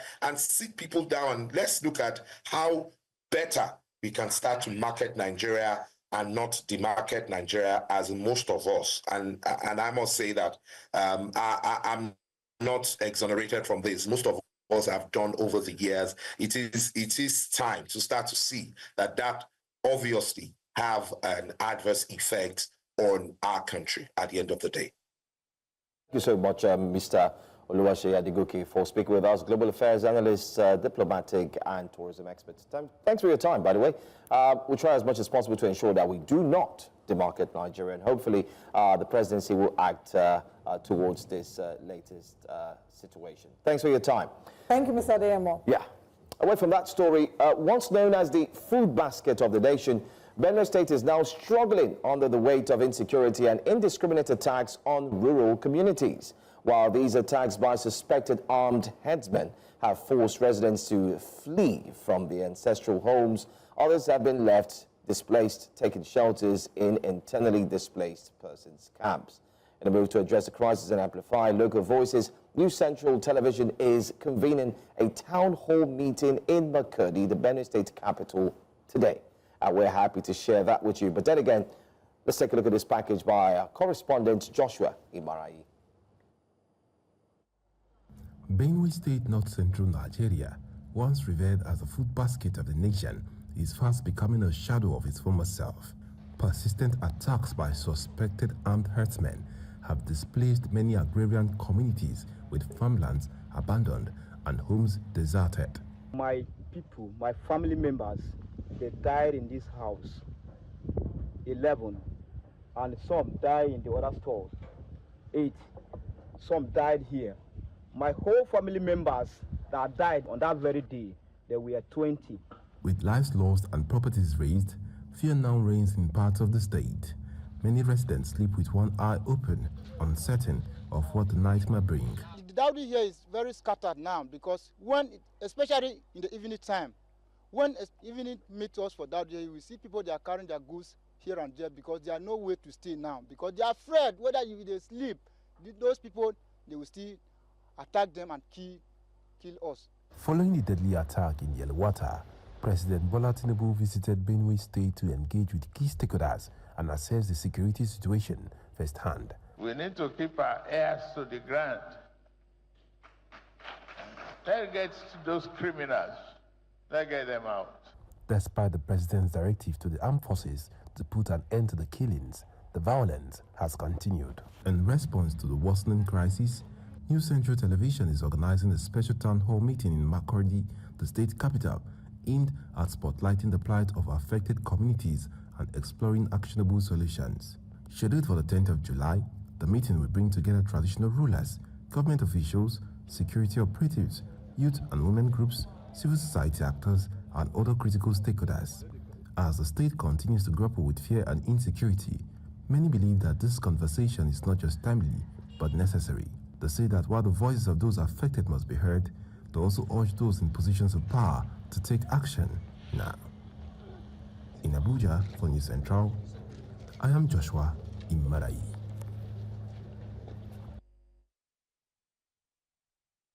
Very interesting story there by Joshua Imarayi. But let's talk about what's happening this Saturday. Olive? Absolutely. On Saturday, the 12th of July, over 7 million registered voters across Lagos State will be called upon not just to cast their ballot, but to make a profound statement about the future of governance and the kind of communities they envision for themselves and generations to come. Local elections, though often overshadowed by presidential and gubernatorial contests, remain the most intimate expression of democracy. In the last local government elections held in Lagos in 2021, voter turnout hovered at just around a measly 11%, despite a pool of over 6.5 million eligible voters. Well, Lagosians will vote across 57 local councils in the state on Saturday, but how many realize how crucial and important these local government elections are, and what do those in the race have to offer? If you recall, last week we did bring one who is gunning for the Surulere constituency, and today we have another one. Well, joining us for this discussion is Etiosa, local government chairmanship aspirant of the Youth Party Nigeria. Mr. Ayodele Adio joins us live in the studio. It's countdown to the all-important. By the way, welcome. Thank you. Thanks for joining us. Great to have you. I'm chill. I like the fact that you're a youth. This is one of the things that has been preached about, that the youth should actually join a youth party. Sorry? The youth of the youth party. An actual youth. Yes. So what do you make of, I mean, first of all, how are you feeling? Let's start off with that. Well, Countdown. I feel good, yes. Yeah. Enthusiastic, confident. The support has been overwhelming.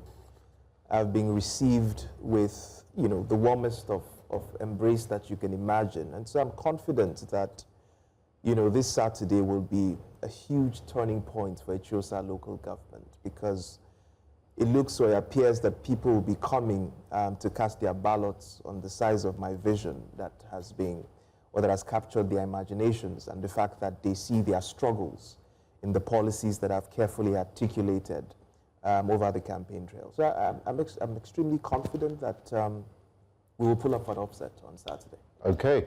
Etiosa local government, I mean, typically has been a one-party local government since the advent of uninterrupted democratic experience. That's 26 years now. And Etiosa, if I'm not mistaken, is one of the richest local governments in Nigeria, if not the richest. It's very cosmopolitan too, but there was a major upset in the last elections with the federal representative going to the Labour Party candidate. How do you fancy your chances going against the APC juggernaut in their traditional, you know, base at Lagos? And are you confident that you might cause an upset, looking at the dynamics and the fact that Labour Party could cause an upset in the last elections in Etiosa? Well, I mean, the APC is not such a juggernaut in Etiosa local government. In fact, they are this giant standing on spaghetti legs when it comes to Etiosa local government. I mean, and the reason is simple. You know, when you drive past the local governments, the roads are unmotorable. Every time it rains, it floods. Local governments are incapable of collecting waste. There's a huge inequality in Etiosa where the rich keep getting rich and poverty is relocated or forcefully ejected from their communities, and they have to leave with piles of debt, and there's a prevalence of typhoid fever in many of these communities. Very little investment has gone into primary education and primary health care. And so you can see the reason why the party is hugely, resoundingly unpopular in Etiosa local government. So there are giants standing on spaghetti legs in that local government. And, you know, in my conversations, in my engagement, and during the campaigns, a lot of individuals, a lot of communities have completely lost faith with the ruling party. And not only have they expressed support for my candidacy, I think that what you're also going to see with these elections is that even people that were traditional supporters of these political parties are actually, you know, going to turn their backs on the APC, largely. And it's because over time, and this is what I hear on the campaign trail, you only come to us when it's time for election. And when you come to us, you just give us a derica of rice and maybe a sachet, you know, of oil and a few biscuits. And some spaghetti from the spaghetti legs. Perhaps some wax. Perhaps some spaghetti, right? Material. And we don't see you for another 4 years. Our children don't get jobs. Insecurity continues to worsen. Etiosa in April, for instance, got 1.6 billion in revenue from the federal government. They don't see the reflection of those funds in their local government. Their children can't get quality education. Their market women are struggling to sell their produce in markets that are flooded, that lack public toilets. You know, there's absolutely no hygiene. So they are frustrated. And the fact that you're going to come once every 4 years and give them a simple derica of rice is becoming insulting to these people. And even more insulting for them is that the party is not even willing to engage them. You know, many of them don't even know who the candidate is. In fact, many of them even think the current incumbent is the one running for another term, not knowing he's a different candidate entirely.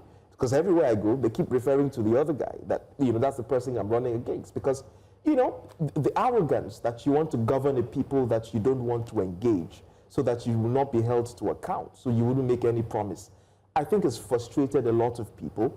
And they want to turn their, or cast their ballots for a political party that they can hold to account, people who have made promises that they want to hold on to and say that you said you were going to deliver ABC, we are going to hold you to account to deliver these things when you eventually get into office. And so really and truly, they want to try a new voice and perhaps key into a bold vision. And that's the reality on ground. All right. Last year, on the 11th of July 2024, the Supreme Court granted a judgment that gave local government autonomy. Their finances will be paid directly to them. Yes. I think it's safe to say that this might be the most keenly contested local government election, not just in Lagos, but around the country. What are the challenges that you foresee? You've mentioned now that what you're hearing from the citizens is that they're tired, that the ruling party is not engaging them. They see them once every 4 years. But there is still a complaint about, the cost of living, people being able to make ends meet. Do you think that people are angry enough to want something different? And do you worry that they are hungry enough to still compromise their values, as a number of them have done in previous years? So I don't live on the sky, right? So I'm a realist and I'm pragmatic. And I know that, of course, certain people would sell their votes on election day. And that's the reality. That's the reality of our elections. And that's the consequence of pauperizing citizens over the years. But what I do know, and what I believe will turn this election on its head, is when middle-income people and young voters come out to vote on election day. And you raised an important point in the beginning of this conversation. And we must consistently ask people who live in these gated estates. We must ask young people who are frustrated by the lack of jobs and opportunities. Who do they want to control the 1.6 billion to 2.2 billion that accrues to their local government every month? There are local governments in Lagos, for instance, like Alimosho local government, that gets close to 3 billion a month. Who do you want to control those resources every month? Now, once you answer that question and you arrive at the point where you know that those resources should not be controlled by people who don't hold you in any regard or esteem to even campaign to you or to even make promises to you, then you will take that elections a lot more seriously and cast your lot with political parties that have presented a vision for that particular local government. So the autonomy that we keep talking about is not going to be gifted to anyone. It's going to be demanded. And that demand has to be placed by the people of those local governments, who will stand up and say that our local government must be autonomous. You're not going to impose candidates on our local government. We will participate in the process. We will screen candidates. We will check their programs and their policies, because these billions that are now coming to our local government must improve the living conditions of the people in this local government. And without the participation of citizens, residents, and businesses, we are not going to get that autonomy. But this is what you're talking about is for like the elite, the ones who are educated. There are still a number of people, like you mentioned, you said earlier that in your consultations, right? That you're not living in the sky. You are aware that there are people that will still sell their votes. Local government, not just local government, elections in Nigeria have been run with money, whether they want to admit it or not. Money that is out there and the money behind the scenes. So how do you hope to combat with the people who are willing to do anything to win elections in terms of bringing out bags of money to be able to influence elections? Unfortunately, that's a reality that happens in a number of elections. Well, that's the reality, but the truth also is the money actually doesn't even go around, right? And, the monies that they spend, or that I know that they're already spending, for instance, is being spent within a small geographical, spread, if you'd like. The money doesn't still get to a majority of the people who are being left behind, who have been deprived, of social good, who have been, left in environments that has been completely broken down. The monies don't get to them. And I'm counting on these people to come out and make a resounding statement to reject, the incumbents that have left them in these conditions that, most sincerely, is a very parlor state, if you asked me. And to reject a system that continues to widen inequality. I tell you something very interesting. Today in Lagos, there's arguably more boys on the streets in Echiosa than in Mushin.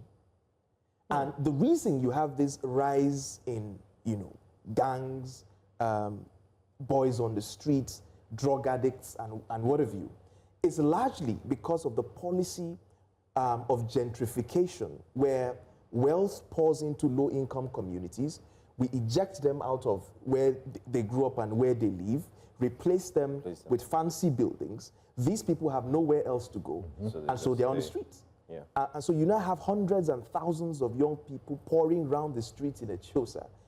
It's now breeding insecurity. People are afraid to do shopping or do business, once it's dark. And it's a perennial problem. So we have to fix the widening inequality by investing in those in low-income communities and those that are left behind. I care to tell anyone who cares to listen that I'm not running for the elite.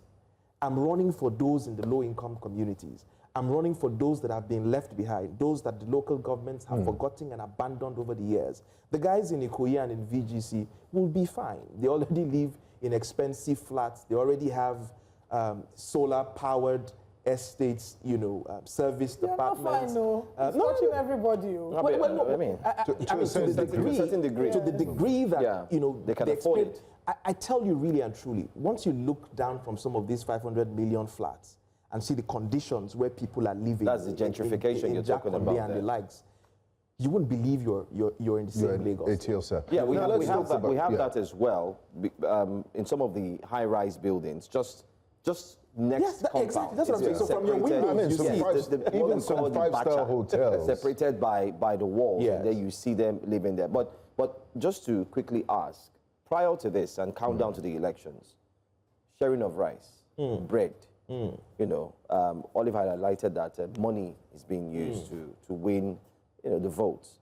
Have you shared any of these things? Oh, of course, bread, I did. Did you share bread and rice? No, I did rice. And, I did a food drive on Saturday. I threw a party across all my wards. People came to eat nicely made jollof rice. They came to eat ram. But many will say that jollof rice would expire after you win. No, not after I win. So that was because of the Salah celebration. I wanted to celebrate with my people and things like that. So we had rice and ram meat and things like that. I also need to add that there are lots of widows, in the local government where I extend support to every now and then, right? Of course, I don't print my banners or posters on that. It's something I've always been doing for quite some time now. So, again, let me also... Again, I said I was going to be pragmatic. But won't you? Some might call it inducement. No. So here's the thing: you can't even go to campaign in certain localities without bringing something first, without paying the toll gate. I mean, it's the reality. So they are told. They are told. So you have to pay the toll fee for you to access certain communities, to have a conversation. That's the reality. Otherwise, you may not live, so... But they said that you speak too much English, I saw this online. They said that this guy is too fine and fresh. No, but here's the thing, right? And that's the beauty of my candidacy. Like Benga rightfully said, there's a huge diversity in Etiosa local government. I was at the Hausa community 2 days ago, and I told them clearly, right? I promised them that so in the Hausa community, we speak in their language. So we are well-rounded, in this community. We engage them. Now. So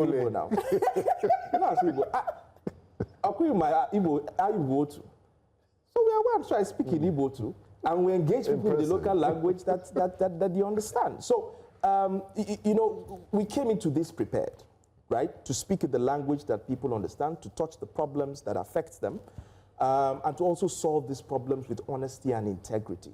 Because the truth is, local governments have lacked accountability for so long a time. And if all we do, and I promise you this, if all we do is open the books and be accountable to the people and ensure that every naira that is spent in Etiosa is accounted for and is spent on the people and the progress of the people of Etiosa, would have transformed the local government. Mr. Adio, let's do a bit of reality check. Olive said something quite instructive, that this might be one of the most keenly contested local government elections in recent history, and rightly so, because of the autonomy that has been granted to local government.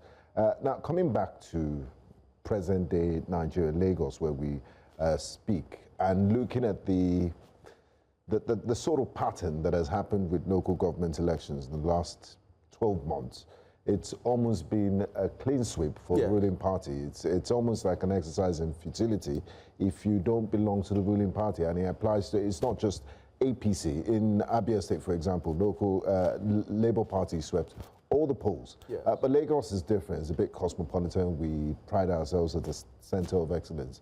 Are you confident in the Lagos State Independent Electoral Commission of being an unbiased umpire? Do you think the votes will count? And what has been your engagement with the stakeholders and Lagos State Independent Electoral Commission? I've been in a running battle. So far? I've been in a running battle with the commission because from day one, they have violated the Electoral Act, they have violated the Constitution, they have breached several provisions. You see, I mean, it's so brazen and so audacious that they don't even hide the fact that they are working to a predetermined outcome. And it's really embarrassing for anyone that has followed, you know, many of these issues. And I've articulated... what are some of the reasons why you've said this? I mean, they're just numerous, right? I don't even know where to start from. Take, for instance, the election notification. The laws are clear that you can't announce elections less than 150 days to the expiration of the tenure of people in those in the current office. The LISEC announced 92 days. Mind you, let me remind you, that was the primary reason why the Rivers State local government elections was annulled and a rerun ordered, because they faltered in the due notice of elections. LISEC has repeated the same thing. So if we challenge that in court, there's a likelihood that a rerun will be ordered for this election. Another example is they released the polling guide for this election, you know, about 3 weeks to the election. Now, a polling guide, for those who don't know, shows where your polling units are located, right? How are you contesting elections, right? How do you announce guidelines for elections and people don't know where polling units exist? So you're now announcing polling units or giving polling guides in the middle of the game. And, you know, when that polling guide came, new polling units had been created. You know, some had been moved to certain other places. Some were completely unnamed. So there's a ward in Ikate, for instance. There are 10 polling units that are listed as Ikate land. There are about another 10, you know, combined that are called Itedo town. What does Ikate town mean? Where is it located? Right? So there are so many polling units that you cannot even identify. Right? And, you know, lastly, if you followed, I think I saw AAC on your platform when I was a few days ago. The state's chairman who was ventilating against, you know, the so-called validation process of LISEC. Please, the Constitution is clear. There are several judicial decisions that says clearly that electoral commissions have no business validating or disqualifying candidates in early election. I mean, it's completely clear. So why is the commission taking it upon itself to exercise what I call a dubious validation process, which, as I heard yesterday, because I saw a candidate from the YPP saying that some of them were disqualified because of that validation process. Wenga, we can't have a country where even retired judges do not have respect for the rule of law. In Atiku versus the federal government in 2007, the Supreme Court was clear that disqualification of candidates is a judicial matter and cannot be handled by the Electoral Commission. In SDP in 2019, in Kogi versus INEC, the judge also reiterated the position of that Supreme Court decision that, you know, the courts are the ones that can disqualify candidates. Mind you, the Constitution is clear on what qualifies a candidate to run for office. It gives just 4 provisions, and those provisions were replicated in the Lagos State local government laws. Of course, all of us know the 4 conditions: that you're a member of a political party, that you're sponsored by that political party, that you're of age, and that you have a senior secondary school leaving certificate, and even put the bar even lower, or its equivalent, which is, you know, you can just show you can speak English and do small math. That is the only requirement upon which anyone can contest elections in this country. Disqualifying people. Please ask me. So just ask me. And again, what hurts me, and I tell you most sincerely, is that it's headed by a judge. I mean, you know, how do you have a country where a judge is heading a commission, and then you are flagrantly disregarding several judicial, decisions, even those coming from the Supreme Court? Doesn't this spell doom already. It's a problem. I mean, it's a problem. You know, where do we now run to? Have you made these issues known to LASIA? We don't need to make. We are going to make it known to the courts. Because clearly they know, are they going to pretend that they don't know the state of the law? Clearly they know the rule of law, and if they have gone ahead to do what they have done, clearly, you know, many political parties will seek redress in court. Okay, as quickly as possible, I just wanted to highlight something. You talked about the polls and the issues with people not knowing their polls. For those who participated in the presidential and the gubernatorial elections, it's the same polls that, you know, they voted that they are voting in the election. That is the primary problem. Because, again, state electoral commissions do not have the powers to delineate wards. It is the exclusive purview of INEC. Because your PVC is tied to your polling unit and registration area. Now, what state electoral commissions do, and particularly LISEC, is that they now redistribute these polling units.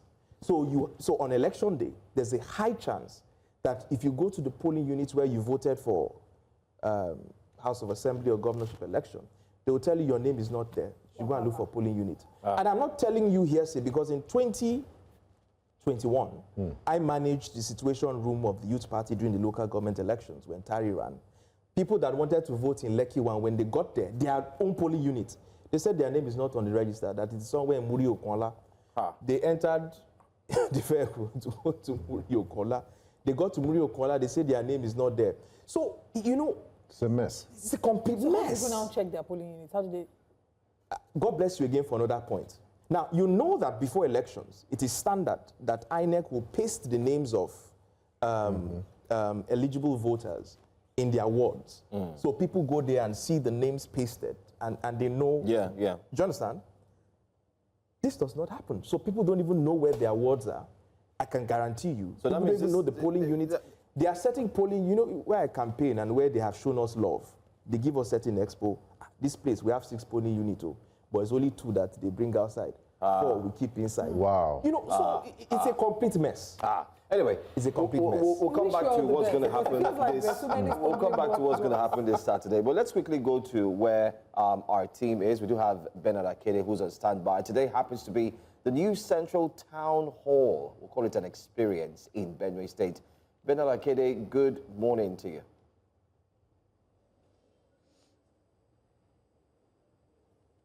Good morning, Johansson. Good morning, ladies and gentlemen, and everybody else who's there. Good morning, and thank you for having me. All right. Can you give us an update? I can see behind you, it seems all is set. So kindly take us through what today will look like and what our viewers should expect.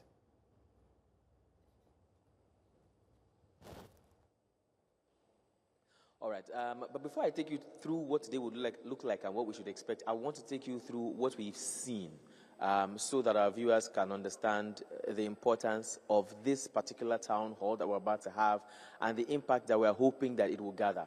Now, I'm sure we are far too familiar with the killings in Benue State, several parts of the state. Benue State used to be called the food basket of the nation, but of course now we know what the challenges are. Farmers are unable to go to their farms because of the insecurity situation and because of the killings. Upon arrival on Tuesday, 2 days ago, we went to one of the IDP camps in Benue State here. It's a market. It's an international market that has now been converted into an IDP camp. You may have seen some of those clips. On getting there, we heard harrowing stories of how people have been displaced from, their ancestral lands, as they call it. How people had their family members killed, chased away from where they were staying, their houses burnt, their farmlands destroyed. And even on that day, as we finished the live interview at 6 p.m., somebody came forward and told us that that very day, a group of women hired a pickup truck and decided to go back to their community to get some supplies that at least can assist them, can help them while they're in the IDP camps. Some rice and other food items that they left there.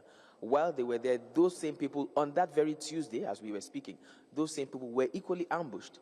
The women were able to jump out of the pickup truck and make their way into the bushes. Unfortunately, the driver of the vehicle was not that fortunate. He was killed and had his limbs mutilated, amputated, as a matter of fact. It goes to show you that there still are challenges with insecurity, not in the capital here, but in some of the adjoining towns and villages where the people are defenseless, where the people cannot, fight back. These are some of the issues that they're having. Also, I think it's worthy of note to mention here that at a certain point in time, we got information that there was some fake news going around saying that the town hall had been cancelled or postponed.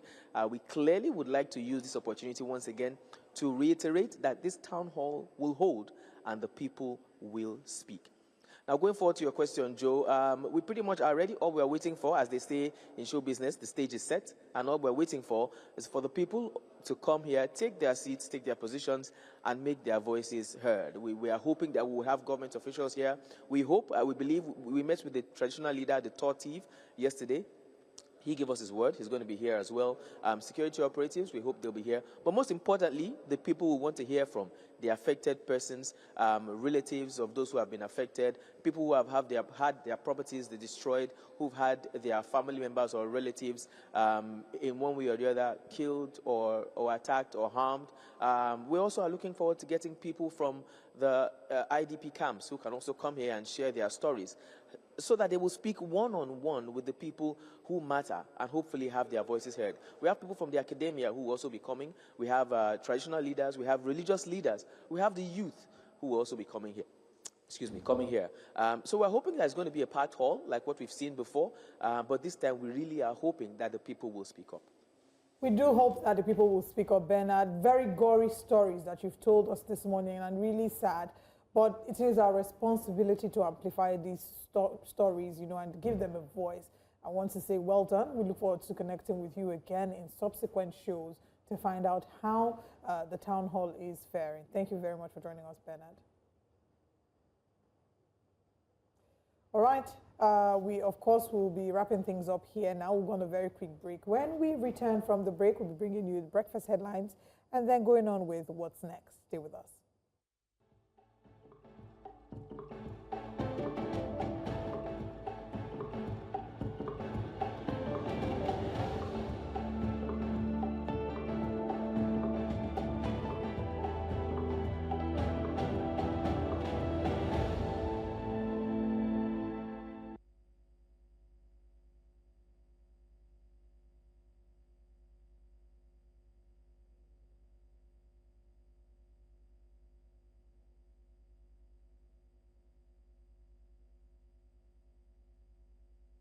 They listen to women.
Hello, welcome to Breakfast Headlines. I am Benga Aborowa. We begin the news in Benue State. One celebrated as Nigeria's food basket is now grappling with deepening insecurity and relentless attacks on rural communities. Violence blamed on suspected gunmen has driven many from their ancestral homes, leaving thousands displaced and living in camps. In response to the worsening crisis, New Central Television is bringing stakeholders together at a special town hall meeting in Makurdi, the state capital. The goal is simple but urgent: to spotlight the voices of affected communities, explore practical solutions, and drive action that can help restore peace and security in the region. People, my family members, they died in this house, 11, and some died in the other stores, 8. some died here. My whole family members that died on that very day, they were 20. The dowry here is very scattered now because especially in the evening time, when evening meet us for dowry, we see people, they are carrying their goods here and there because there are no way to stay now because they are afraid whether they sleep, those people, they will still attack them and kill us. The Nigerian government has expressed strong concern over the United States' recent decision to tighten visa restrictions on its citizens, describing the move as disproportionate and urging Washington to reconsider in the spirit of mutual respect and cooperation. The development comes amid rising diplomatic tensions with the United Arab Emirates also introducing stricter entry requirements. Nigerians aged 18 to 45 are now ineligible for tourist visas unless accompanied, while applicants aged 45 and above must present 6 months bank statements showing a $10,000 monthly balance. Similarly, the British High Commission in Abuja has updated its immigration policies affecting Nigerians seeking study and work opportunities. These developments have sparked widespread debate among Nigerians both at home and abroad.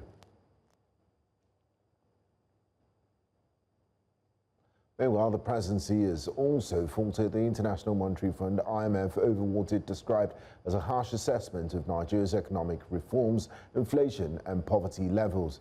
The International Monetary Fund had last week in its report raised concerns over the country's persistently high inflation rate and slow impact of reforms. According to the report, upon taking office in 2023, the new government faced low growth and rising poverty. Between 2014 and 2023, real per capita GDP declined on average by 0.7% annually in 2023. The poverty rate stood at 42%. It recommended a more effective budgetary framework and the need to channel savings from subsidy removal into critical investments, while also advising that once Nigeria's cash transfer system is fully functional, tax rates would be aligned with regional benchmarks. And now to judicial matters. The Federal High Court in Abuja has fixed July 18th for ruling on a motion seeking to restrain the National Assembly from approving budgets or appointments of the Rivers State government under the current sole administrator, Vice Admiral Ibok Ite Ibas. Ibas was appointed as Rivers' sole administrator by President Bola Ahmed Tinubu following the 6-month suspension of Governor Siminalayi Fubara. Justice James Omotosho fixed the date after counsel for the applicant, Ambrose Wuru, and the defense lawyer, Mohammed Galadima, presented their arguments for and against the motion for interlocutory injunction.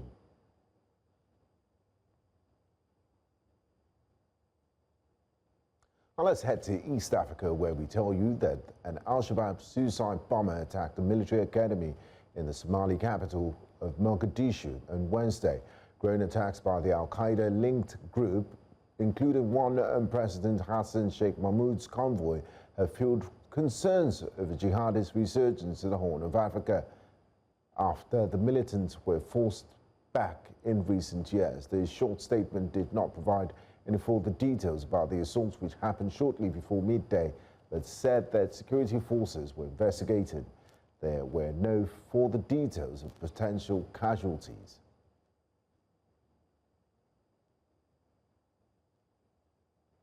And that's all on Breakfast Headlines. I am Benga Aboroa. Breakfast Central continues shortly.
Thanks for staying with us on Breakfast Central, and time for us to look at the front pages.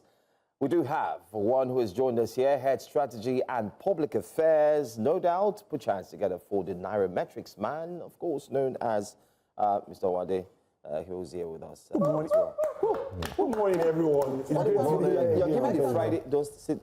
Yes, you can stand up. We should put our hands I together. said give it up. I didn't say stand up. Give it up, like up, I should. Oh my God, you just remind me of a fashion parade I anchored in a university, and I told the girl that, please, can you catwalk? And she went down on all fours and said, meow. I'm done. This is what so give it up does not really mean you this is what I go I through. didn't know. Thank you for every day. highlighting. Yeah. This is what I go through so now, every day. back to Wade. Good morning. Good morning, Olive. Great to see you. You're looking very bright this morning. Thank you so much. Bright and beautiful. All things bright and beautiful. Anyway, let's start off by ensuring that the phone number is right there on the screen. You can call in, and apologies if we haven't taken your if you've not been taking your calls this past few days. It's because of the conversations, but we'll try as much as possible to take your calls today, so feel free to call. Let's start off with our very first paper. I'd like us to go to Daily Trust first. That's the first paper I want us to take a look at. On the front page of the Daily Trust, we uncovered mind-boggling corruption in oil sector. Let me use the word sector. As a friend of mine will always say. It's one thing to uncover. What have you done about it? According to the EFCC, and you would ask, is this the first time? Not today. Tinubu didn't make Buhari president. Boss Mustafa is blowing hot. UAE reviews visa process for Nigerians, bans transit application. Plateau crisis, reps panel invites Bufuang, Lalong to security conference. Oh, really? Okay, all right, that's good. And 13 killed as bandits attack Niger communities, 30 gunmen neutralized in Katsina. We also have more stories there. Strike FCT Mole's third term extension for primary schools. I'll defeat Matawale before 10 a.m. on election day, Zamfara governor says. Federal government resumes trial of terrorists. I'm going to allow you pick which of the stories, Wade, you would want to highlight on. Which one would you like to go first? They are all very hot topics today on the front page of the Daily Trust. We uncovered mind-boggling corruption in oil sector, EFCC. Or do you want to, Tinubu didn't make Buhari president, because Tinubu has one vote. And then there seems to be a schism between the Buhari presidency and they're all members of the same APC. So what's going on? There's a divide. Which one would you like to go for? Let me start with the headline. EFCC, mind-boggling corruption in the oil sector. I think I've spoken about a number of things in the oil sector, which for me, at the end of the day, is something that has become rooted in the oil sector. And it is the corruption or the scale of perceived, I always use perceived corruption. Why? Because the FCC has not given us, they didn't give us the full details of the mind-boggling corruption. I think that's the detail, it's mind-boggling. Wow. Yeah. Penga, when huge. something is mind-boggling, then you must be able to itemize them one by one. What are you talking about? Is it that crude that has been sold, we didn't get the remittances? Is it that monies were stolen by workers in the oil sector?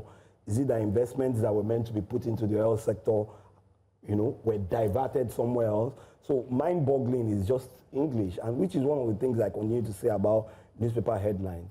Oh, and the EFCC, you have tried the NNPC already on the pages of the newspaper by saying mind-boggling corruption. Corruption is corruption. What is so mind-boggling about it? Give us those details. What are you investigating? So that those who have an idea about the oil sector would also be able to chip in and say, oh, yes, this is probably true, or this is all alleged, and these are things that have happened over time. Mind-boggling corruption, say corruption get levels. Stealing is not stealing. If you steal Maggie and you steal, millions. Corruption is stealing, please. Stealing is stealing. Yeah, but why do we always have is stealing, whether it's armed robber or pen robber or whatever robber, it is stealing. That's the act of taking what does not belong to you. So there seems to be a lot of media sensationalism around the EFCC's discoveries. They are very happy to mention these discoveries, mind-boggling, or we've arrested this person, we're questioning the GMD of this X and Y refinery, but we don't hear the end of it, we hardly see convictions. Should the EFCC just keep quiet and not announce mind-boggling discoveries? Oh, yes, they should. And do their job? In my own opinion, yes, they should. They should carry out their investigations. They should come out with details of those investigations, not to the public, but through the judicial system. Because I know, I might not be able to mention a number of them, but there are a number of cases that judges have thrown out of the EFCC because they said the investigations were flawed. And the FCC, I know a number of times that they've changed the, what's it called? The charge sheets. Today is mind-boggling corruption. Tomorrow is petty stealing. Next tomorrow is something else. So let's stop this, and I continue to say, let's stop this prosecution of whether it's organizations or individuals and so on the pages of the newspaper. Carry out your investigations, whatever you find out, get your charge sheets, go to court, get a judge to tell us whether you have enough evidence to prosecute and what kind of crime it is. And then we know that you are actually, but every day we read the same thing. Doesn't this kind of like vindicate what the former EFCC boss Abaya had said? You know, recently he did publish a book, and in the book he did mention the corruption that is ongoing in the oil and gas sector. Some have attributed the research from that book to the reason why he was let off the hook from being the EFCC boss, how he was also apprehended to a certain level. Remember when he was released, how the celebration was, there was a welcome home party for him, and so on and so forth. So everybody has been talking about the decay in the oil and gas sector, Nigeria's oil and gas sector. Besides, don't forget, even a former member of the NNPCL is currently under investigation as well by the EFCC. Talk about Mr. Farouk as well. But then again, I think it's a conversation we want to continue to have. Let's go to another story on the front page there. I would like us to touch on this one. UAE, how did you feel when you heard this story that you will no longer be able to stop over, or better still, if you don't meet the criteria? Besides, you need like, I mean, what are you, a big man? You have 17, 13 million in your account, 16 million, cooling off. Been there for how long? 6 months. 6 fresh months. Untouched. Untouched. Your balance, you can spend more than that, but your balance should be 16M, aka $10,000. The diplomatic row. $10,000. Unfortunately, in Nigeria, you know, when you set the criteria that you must have a certain amount of money for 6 months in your account towards getting a visa, you tend to find out that many legitimate Nigerians who want to go on business, who want to go on vacation to spend money and relax, lose the opportunities of getting visas. And what do you create? You create a system, which I have seen, I've witnessed, that encourages this corruption that we're all talking about. I remember at one time the British Embassy, and I'll mention the embassies, the British Embassy needed to call in to get an appointment, and you will find out that the numbers never got through. I remember there was also one time the American Embassy where you needed to get appointments also. So what exactly do you need? Why do I need to have $10,000 to transit in my account to transit because I want to fly Emirates? Because they want to know that you are not a thief. You know, you have a lot of. You are an upstanding citizen, and you come back. Do I have a decent job? Do I make a decent living? Am I due to go on vacation? Am I running away from where I am? And so what it just tells me is that they don't want you. No, we as Nigerians should stay back and build Nigeria. But we live in a global village. Hard I mean, people have family connection ties, businesses, and loved ones abroad. So it's almost impossible for us to say, you know what, to hell with them. I didn't say to hell with them. I know. I'm just saying because to look inwards. To say, okay, you know what, let's come back. Yeah, let's first focus on ourselves and get our acts right, so that these loved ones who have traveled, the Nigerian government, let me finish my analysis, please. These Nigerians who are jackpot will come back and see that there's so many things that you can do and build and continue to grow the economy of Nigeria. But they don't have to come back, really. I mean, some people, it's the same way that there are people who have settled here and found home in Nigeria that are not Nigerians. And so if you are settled there, then stay there. If you are settled in Nigeria, then stay in Nigeria. And build your country that you have settled in. Rather, in my own opinion, give out so much money. I'm not telling you not to go visit family. Don't get me wrong. I went on vacation on myself, but I could afford it. If you can't afford it, then that's a different thing entirely. But one of the reasons that this has come about, and this is, we must always understand why some of these policies come to play. One of the reasons, in my own opinion, that these policies have come to play is the level of japa based on visiting visas that Nigerians have used to move to different countries and not come back. Why?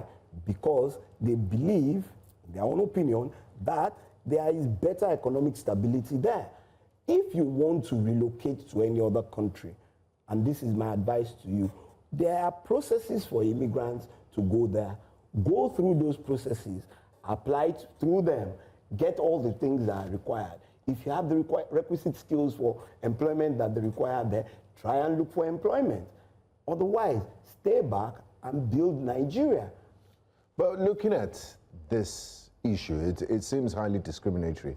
And what is the flight risk of people that are transiting in a very secured airport, that they would disappear into Emirati community and then you won't find them? And should the government contest this at diplomatic levels, or just reciprocate and, you know, let's move on? Because Dubai is behaving like they're heaven, and they gave us a 2-year outright ban. It's becoming highly embarrassing, and we need to, we need to let our feelings known. It's highly discriminatory at any level you look at this policy. First and foremost, I think there should be diplomatic dialogue, are you with me, to try and find out what exactly are the issues that the Emirati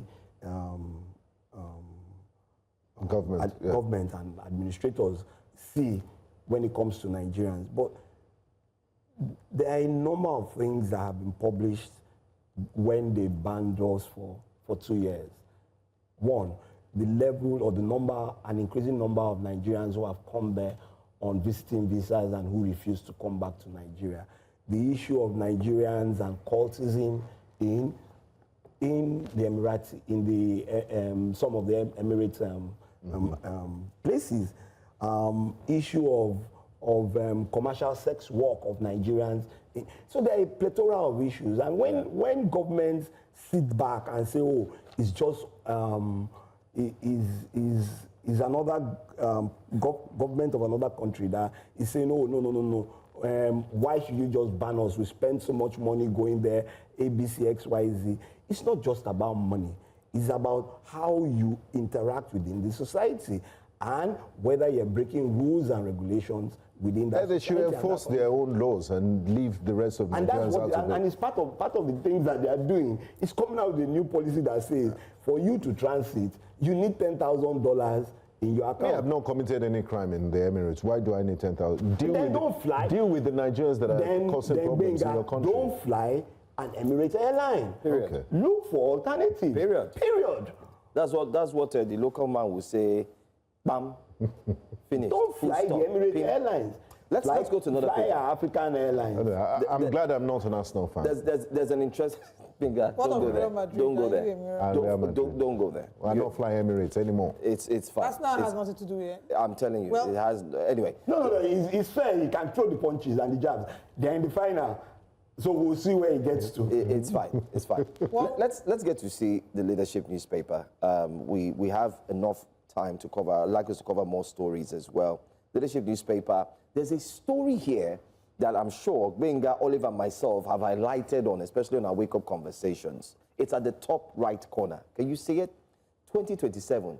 I'll be in PDP and I work for coalition. Lamido has said. This has been... And he took that example from the person on the right-hand side. You saw where I was going to with this paper.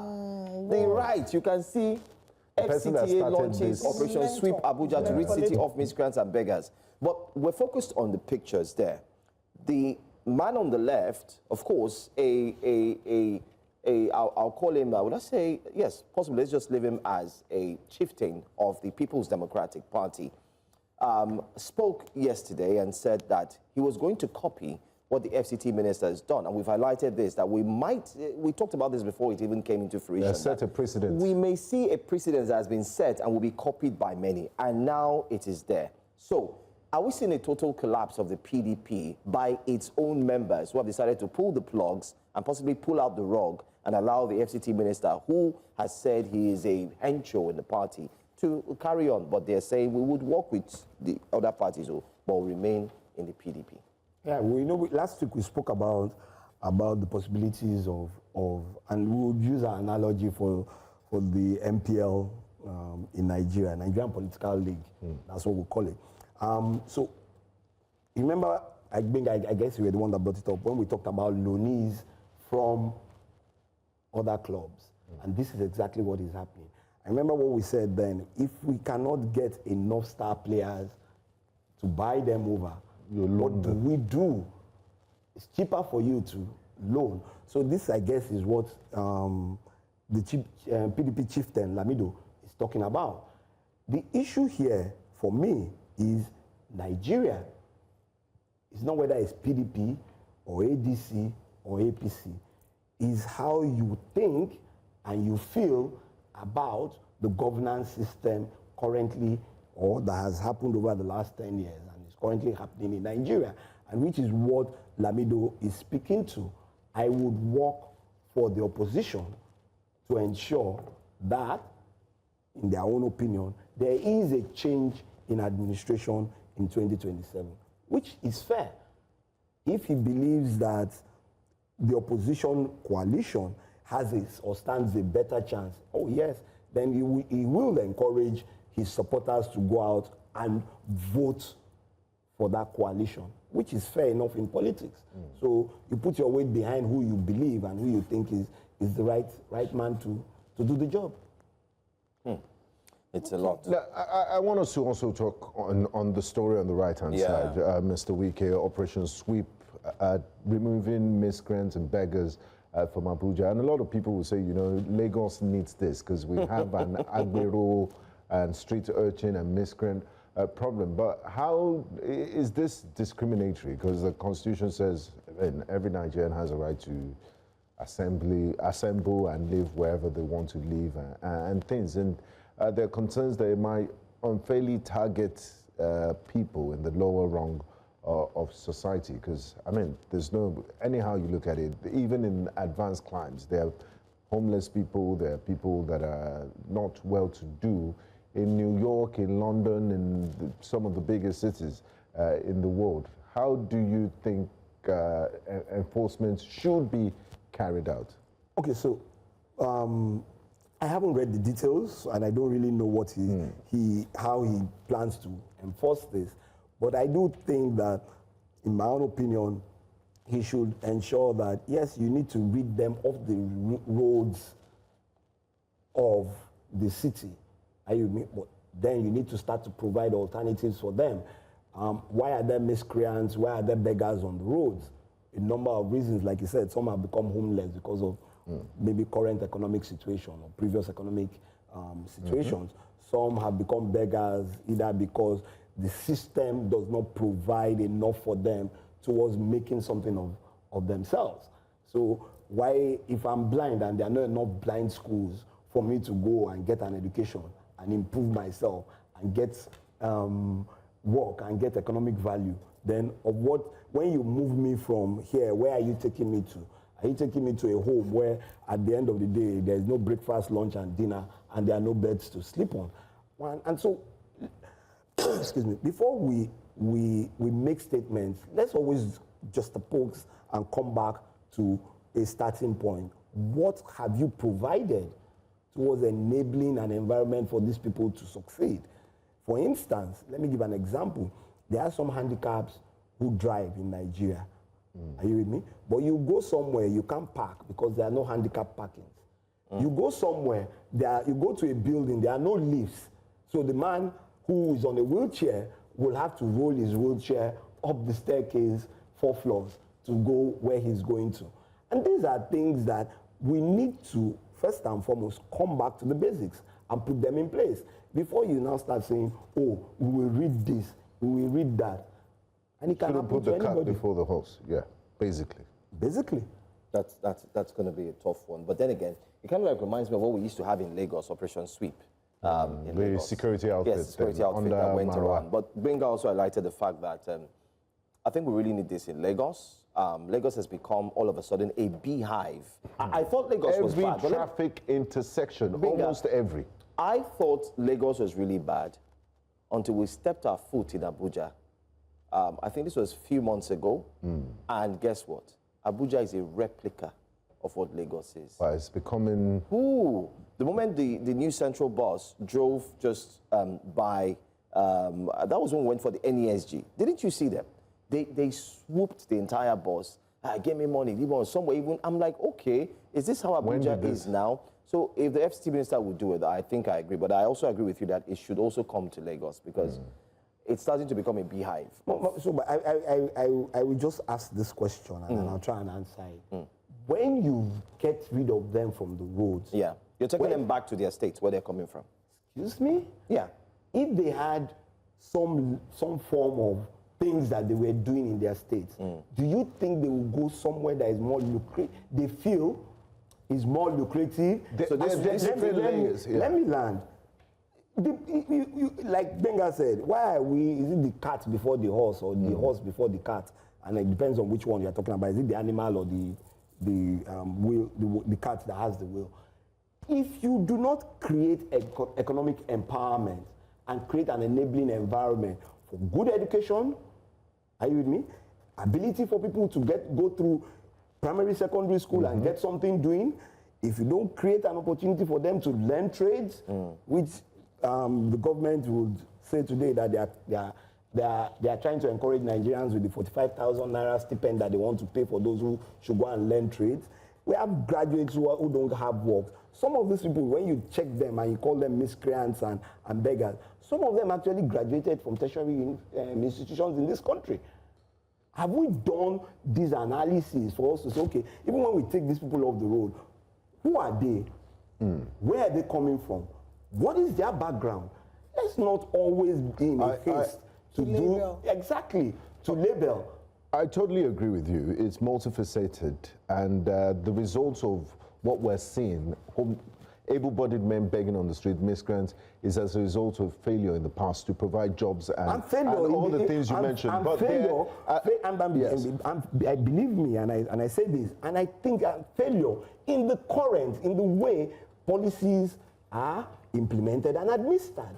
Now, so like this now, you take a policy, or you read them off the roads of Abuja. What next? So I agree with you, but government also has a responsibility. There is a begging syndicate. There are people that take advantage that are benefiting. They are profiting from this. And then the government also has to be responsible. And if there are syndicates that do this, meaning that these people have created a system of business, if according to the laws of this country, it is wrong, how many investigations have been carried out by the security operatives to break these syndicates? How many people have been arrested? I mean, that's why we're highlighting it, so they should do their jobs. So those are things, like I said, when there's a breakdown of a system, and then you think that the easiest way is just to take the end point, of course, the head is rotten, then the fish is completely gone. There are also children, school-age children, young children, 3 years old, 4, that are on the street. It's a security, it's a health hazard. It's Cars we could have brake failure. They shouldn't be on the highway. We say that across Lagos. So it means social services are not doing their job, because children should not be there in the first place. So there needs to be enforcement done on multiple levels, and also provide the basics. When jobs you want to enforce, are you with me? Then you must have made provisions across the process to ensure that when you are enforcing, what you are enforcing is those who have disobeyed the processes. If, and I say this, if school children are there, which is completely wrong, don't get me wrong, which is completely wrong, are they better off in schools? Do you even have enough schools to put them into? Now, when you put them into schools, do you have enough teachers to teach them?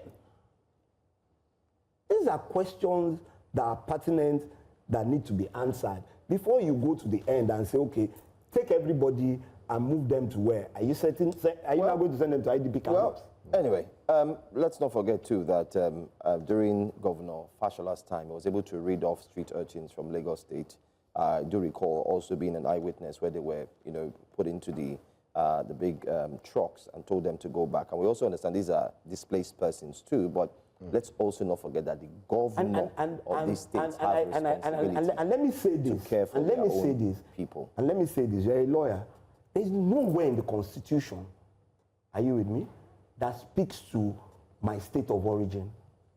Let my learned colleagues should please correct me if I'm wrong. You've always had these arguments, actually. It is a place of residence. So when you carry people and throw them into a van and move them to so-claimed state of residence, it is against the Constitution.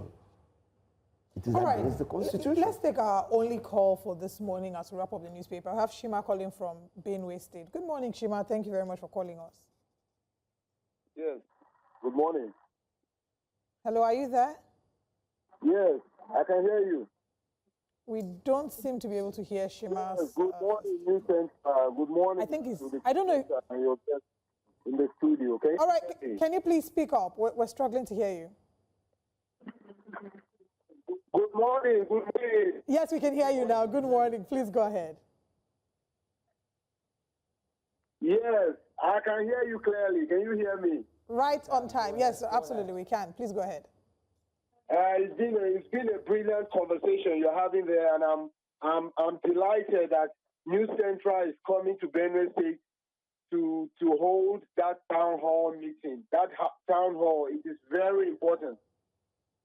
Thank you. It is very important because with the security challenge we are facing in Benue State, it is imperative that you come on ground and listen to the people who are experiencing this insecurity, get their own views. I heard your correspondent there. They went to the IDP centers at International Market. It is a horrible situation. We are going through a lot. So I believe this town hall is an avenue, an opportunity for our people to come out and speak clearly about what they are facing. I pray they turn up in their numbers, and I'm headed there as well. Thank you. We look forward to seeing the outcome of this. Thank you so much for joining us. Thank you so much. That's a good one. That's a good one. I mean, he said in there to find out for himself. Anyway, as we look forward to wrap up. Actually, that serves as our last. Are you serious? Are we wrapping up? Yes, because we have to go to what Nigerians are saying. But we'll have you stay behind because I would like to get your thoughts on what Nigerians are saying and the story that we're going to be looking at this morning. Please stay with us.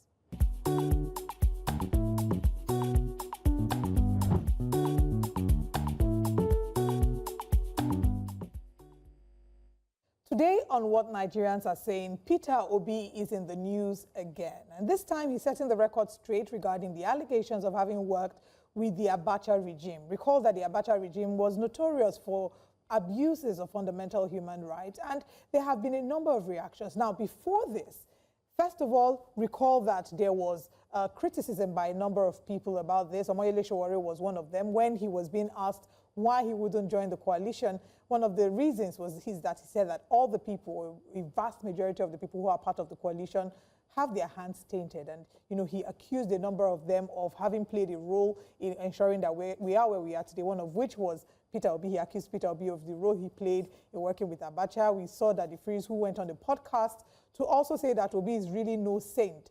And recently in an interview, Obi then clarified, explaining that he had never met Abacha before then. Of course, because of this, there were reactions, people criticizing him and saying that he was telling a lie. Now this time, he's come out with receipts and a tweet. Now on Twitter, on X, he put up a tweet where he was explaining this. He says, our engagement with General Abacha setting the record straight. In consonance with my established principles of defending everything I'm involved in, and in the interest of all men and women of goodwill, especially those committed to the pursuit of truth, I hereby attach the letter with which documents my co-opting, along with others, into the task force on the decongestion of the ports. As I stated during my interview at the weekend and consistently maintained in the past, I had never met General Sani Abacha before that encounter. Our meeting with him was born out of collective concern as traders and importers over the prolonged delays in clearing goods at the port. We approached him, not as political actors, but as concerned citizens seeking pragmatic solutions to a matter affecting economic activity and livelihoods. Our intention was clear: to advocate for efficiency and to propose practical steps towards restoring normalcy in port operations for the benefit of the wider business community and ultimately the Nigerian economy. This clarification is offered in the interest of truth, to reaffirm that our actions were driven slowly by a sense of civic duty and not political ambition. I don't expect this copious evidence to bury this Abacha case because the mischief makers have ulterior motives, but it's being placed in the public space for posterity and in line with my transparency pledge to Nigerians on any issue I am involved in. Signed, P.O. Now, let's put up the documents as well to show that these were the documents, the photo of the documents that were attached to this. That's it there. It says appointment as co-opted member of the task force on ports decongestion. You can see the Secretary, Lagos Commerce Association, the Secretariat, Chike Chibwe and Company, and then the address is there. So these are all the people who were involved, Mr. Okezibe, Chief Chike Chibwe. But now let's go to the second page of the document, which has stirred a lot of controversy. In the second page of the document, you will see the signature.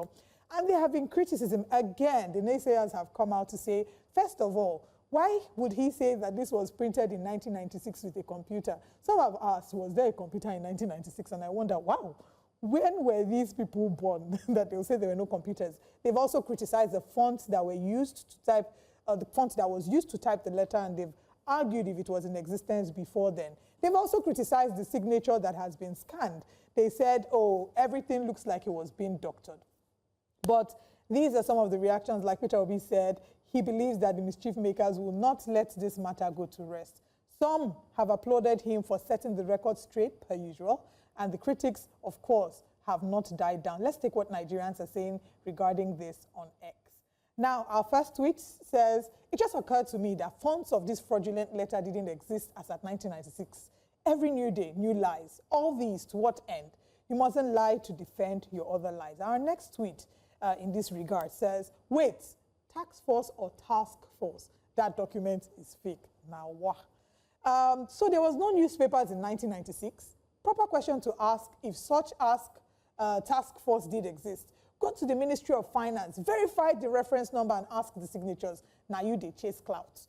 The next one says, any small thing, you don't drop evidence as if we're in court. I know this is a ploy to drag Tinubu into mistakenly dropping proceed certificate as CSU certificate. It won't work for you. We are bigger than your game. That sounds like sarcasm. This one says, Peter, stop setting the record straight. Leave and make it bend. And Nimble says, you kept a paper document since 1996. Oh boy, I can't even find the hard copy of my child's birth certificate from last year. Meticulous, past meticulous.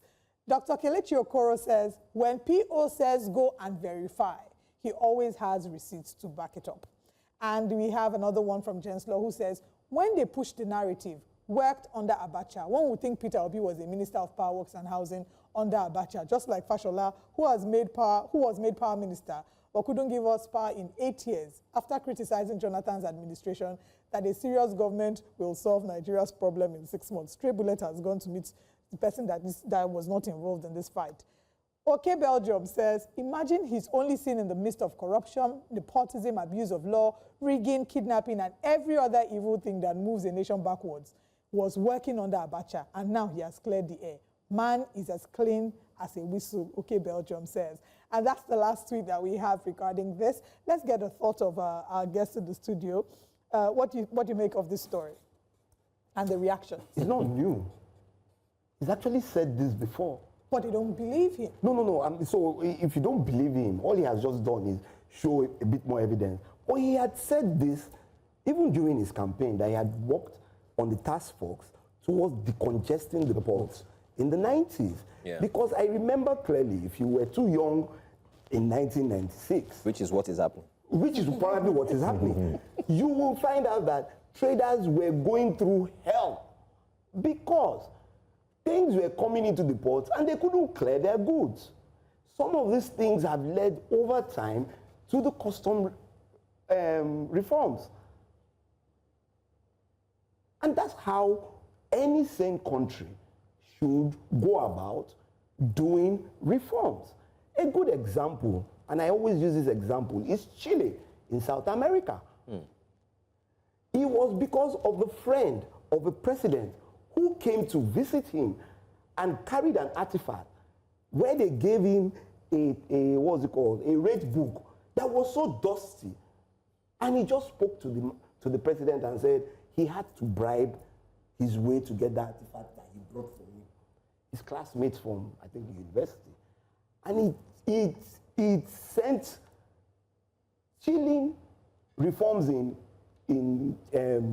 customs in Chile. And today, if you're going to Chile, go onto their website, they'll tell you everything. And if you pay it online, you go to Chile, nobody's going to harass you at the airport. It's unfortunate that even when this kind of story breaks out, that every opportunity people have, they try to add tribal sentiments to it. If you look at some of the reactions as well, some people have started to make it a thing of tribe. Say, no, why is only certain people of certain tribe on that list? Others have said, oh, now we know why people were fighting for democracy, you people were there doing business. It's really terrible that this always has to happen. But those taxes paid for some of these things that went into it. Anyway, he has cleared the air. He has said that this is his truth. And if you disagree, maybe the onus will be on you to prove that what he has, he said is a lie. But that's all that we have this morning on What Nigerians Are Saying. And this is how we end today's show. We'll be back again tomorrow to wrap up the week. Thank you so much for joining us. Please applause it for me or for our audience. It's for the team. You guys have done well. Thank you so much. The guys behind the camera as well. Thank you very much for watching. I'm Benga Borowa. Happy birthday in advance to Oliver Modi. Thank you, and happy birthday in advance to Benga Borowa. Yes. It's our birthday in a few days. That's how Stardew. Mr. Wade, thanks for coming on the show. Right. Thank you for having me. And happy birthday to you whenever it's your birthday. It's still far, September. Thanks for watching, guys. See you tomorrow. Bye.